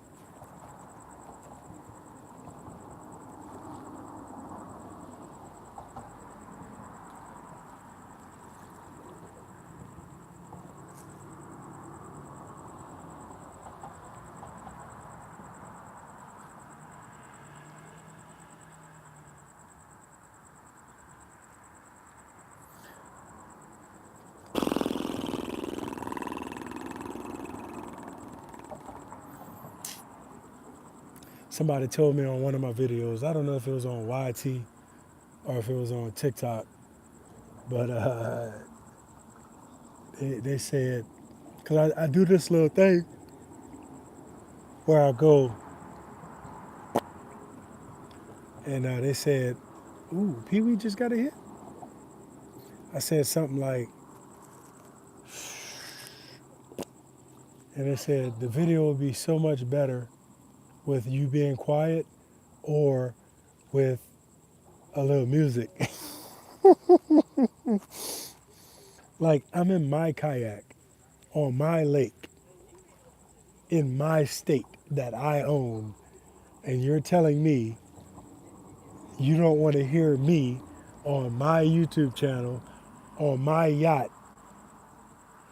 you know I get it, because it could ruin the moment. Instead of them just turning the volume down and putting on that little Corona soundtrack.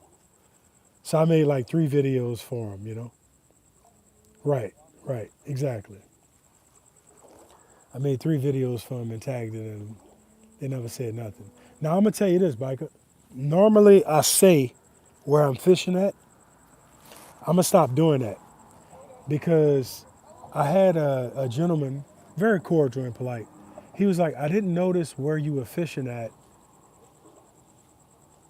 Could you tell me? For sure. Yeah, I'll tell you. So I told him, I took a picture of it. I showed him exactly where I was at, you know. But if I don't say where I'm at, those that know, but it'll generate more of a jargon, a conversation, if I don't just forthright and give it up. So I think going forward, I may just do that and not say where I'm at so that people can ask. But I ain't trying to gatekeep. I don't own none of this water out here. And for every spot you think is you the only one fishing, they got.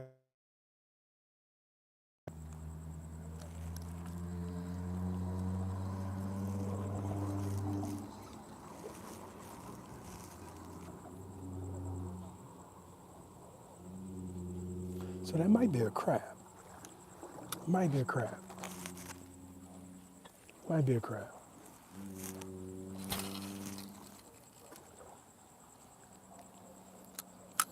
All I want to do, man, I don't want much.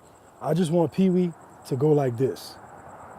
I just want Pee Wee to catch a bull red, 65-inch bull red or something. I just want Pee Wee to bend in half. I got this reel off of the river in Gretna. Somebody left a rod out there that broke. And the average people will break their rods when they get stuck on the bottom. They just pull the rod back. Instead of holding it straight like this and just grabbing the spool and walking back, they do something different. And that's why your rod break. But if you got an ugly stick and it break, you got 7 years. So when you get snagged, grab your reel reel it tight, grab your reel like this with your hands, and just leave your rod straight and walk back and pull it. And you won't break your rod. But people try to pull their rods back like this, and that's why their rods break. Stress fractures and all of that stuff, and they break.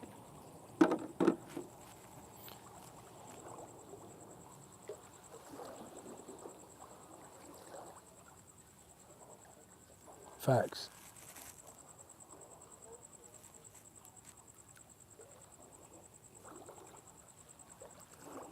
So Chef wants some redfish. She wants flounder. I'm like, you got a whole husband and a son.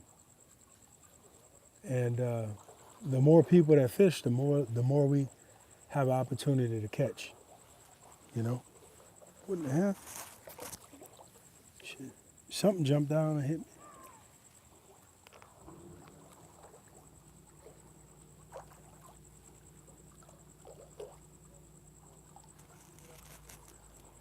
Tell you what, it's peaceful out here.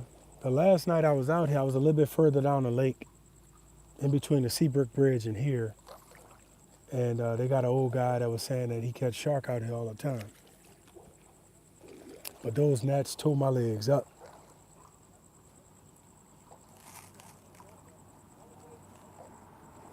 Happy Jack, those gnats get bad, man. The mosquitoes get bad, and then they go away. Like right at dark, they get violent, and then they just go away, which is nice.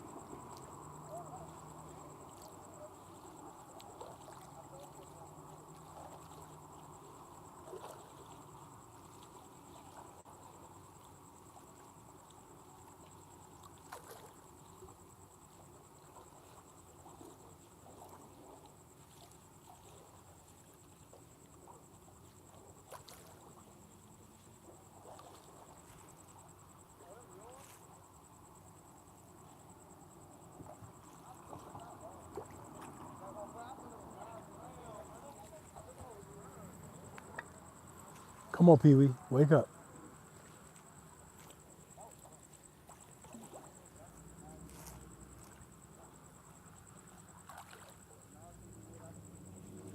I don't know what I'm gonna do tomorrow. I don't know if I'm gonna come on the lake or if I'm gonna go in the kayak. I don't know what I'm gonna do. I gotta see what Cap Jordan wanna do.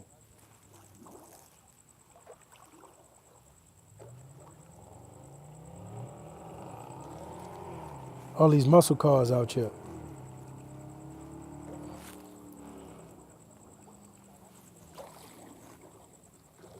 They say if I come out here tomorrow, the topography could be totally different. I wish I wish I lived where I could catch Goliath grouper. That's one of my dream fish to catch, a Goliath grouper. Like in Florida, man, they hit them all the time. I think they catch them in the Gulf in Alabama, off that pier down there. I want to fish that pier one day.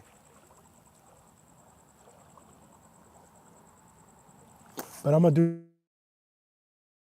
to hit a jack out here, and I'm gonna try to soak him in the ice water,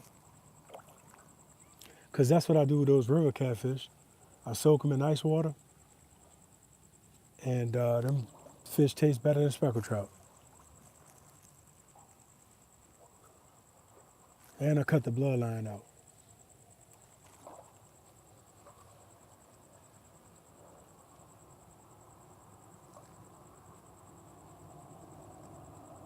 Huh?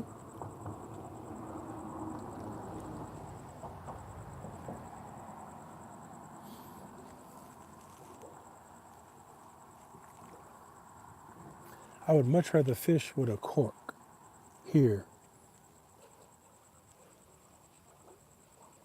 because I don't really understand the bottom yet.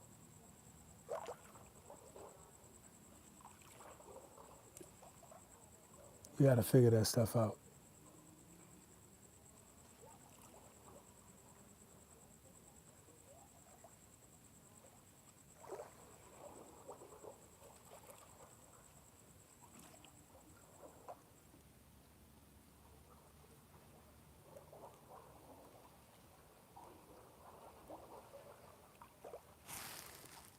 They got something feeding under that bridge, boy. You hear that water bussing.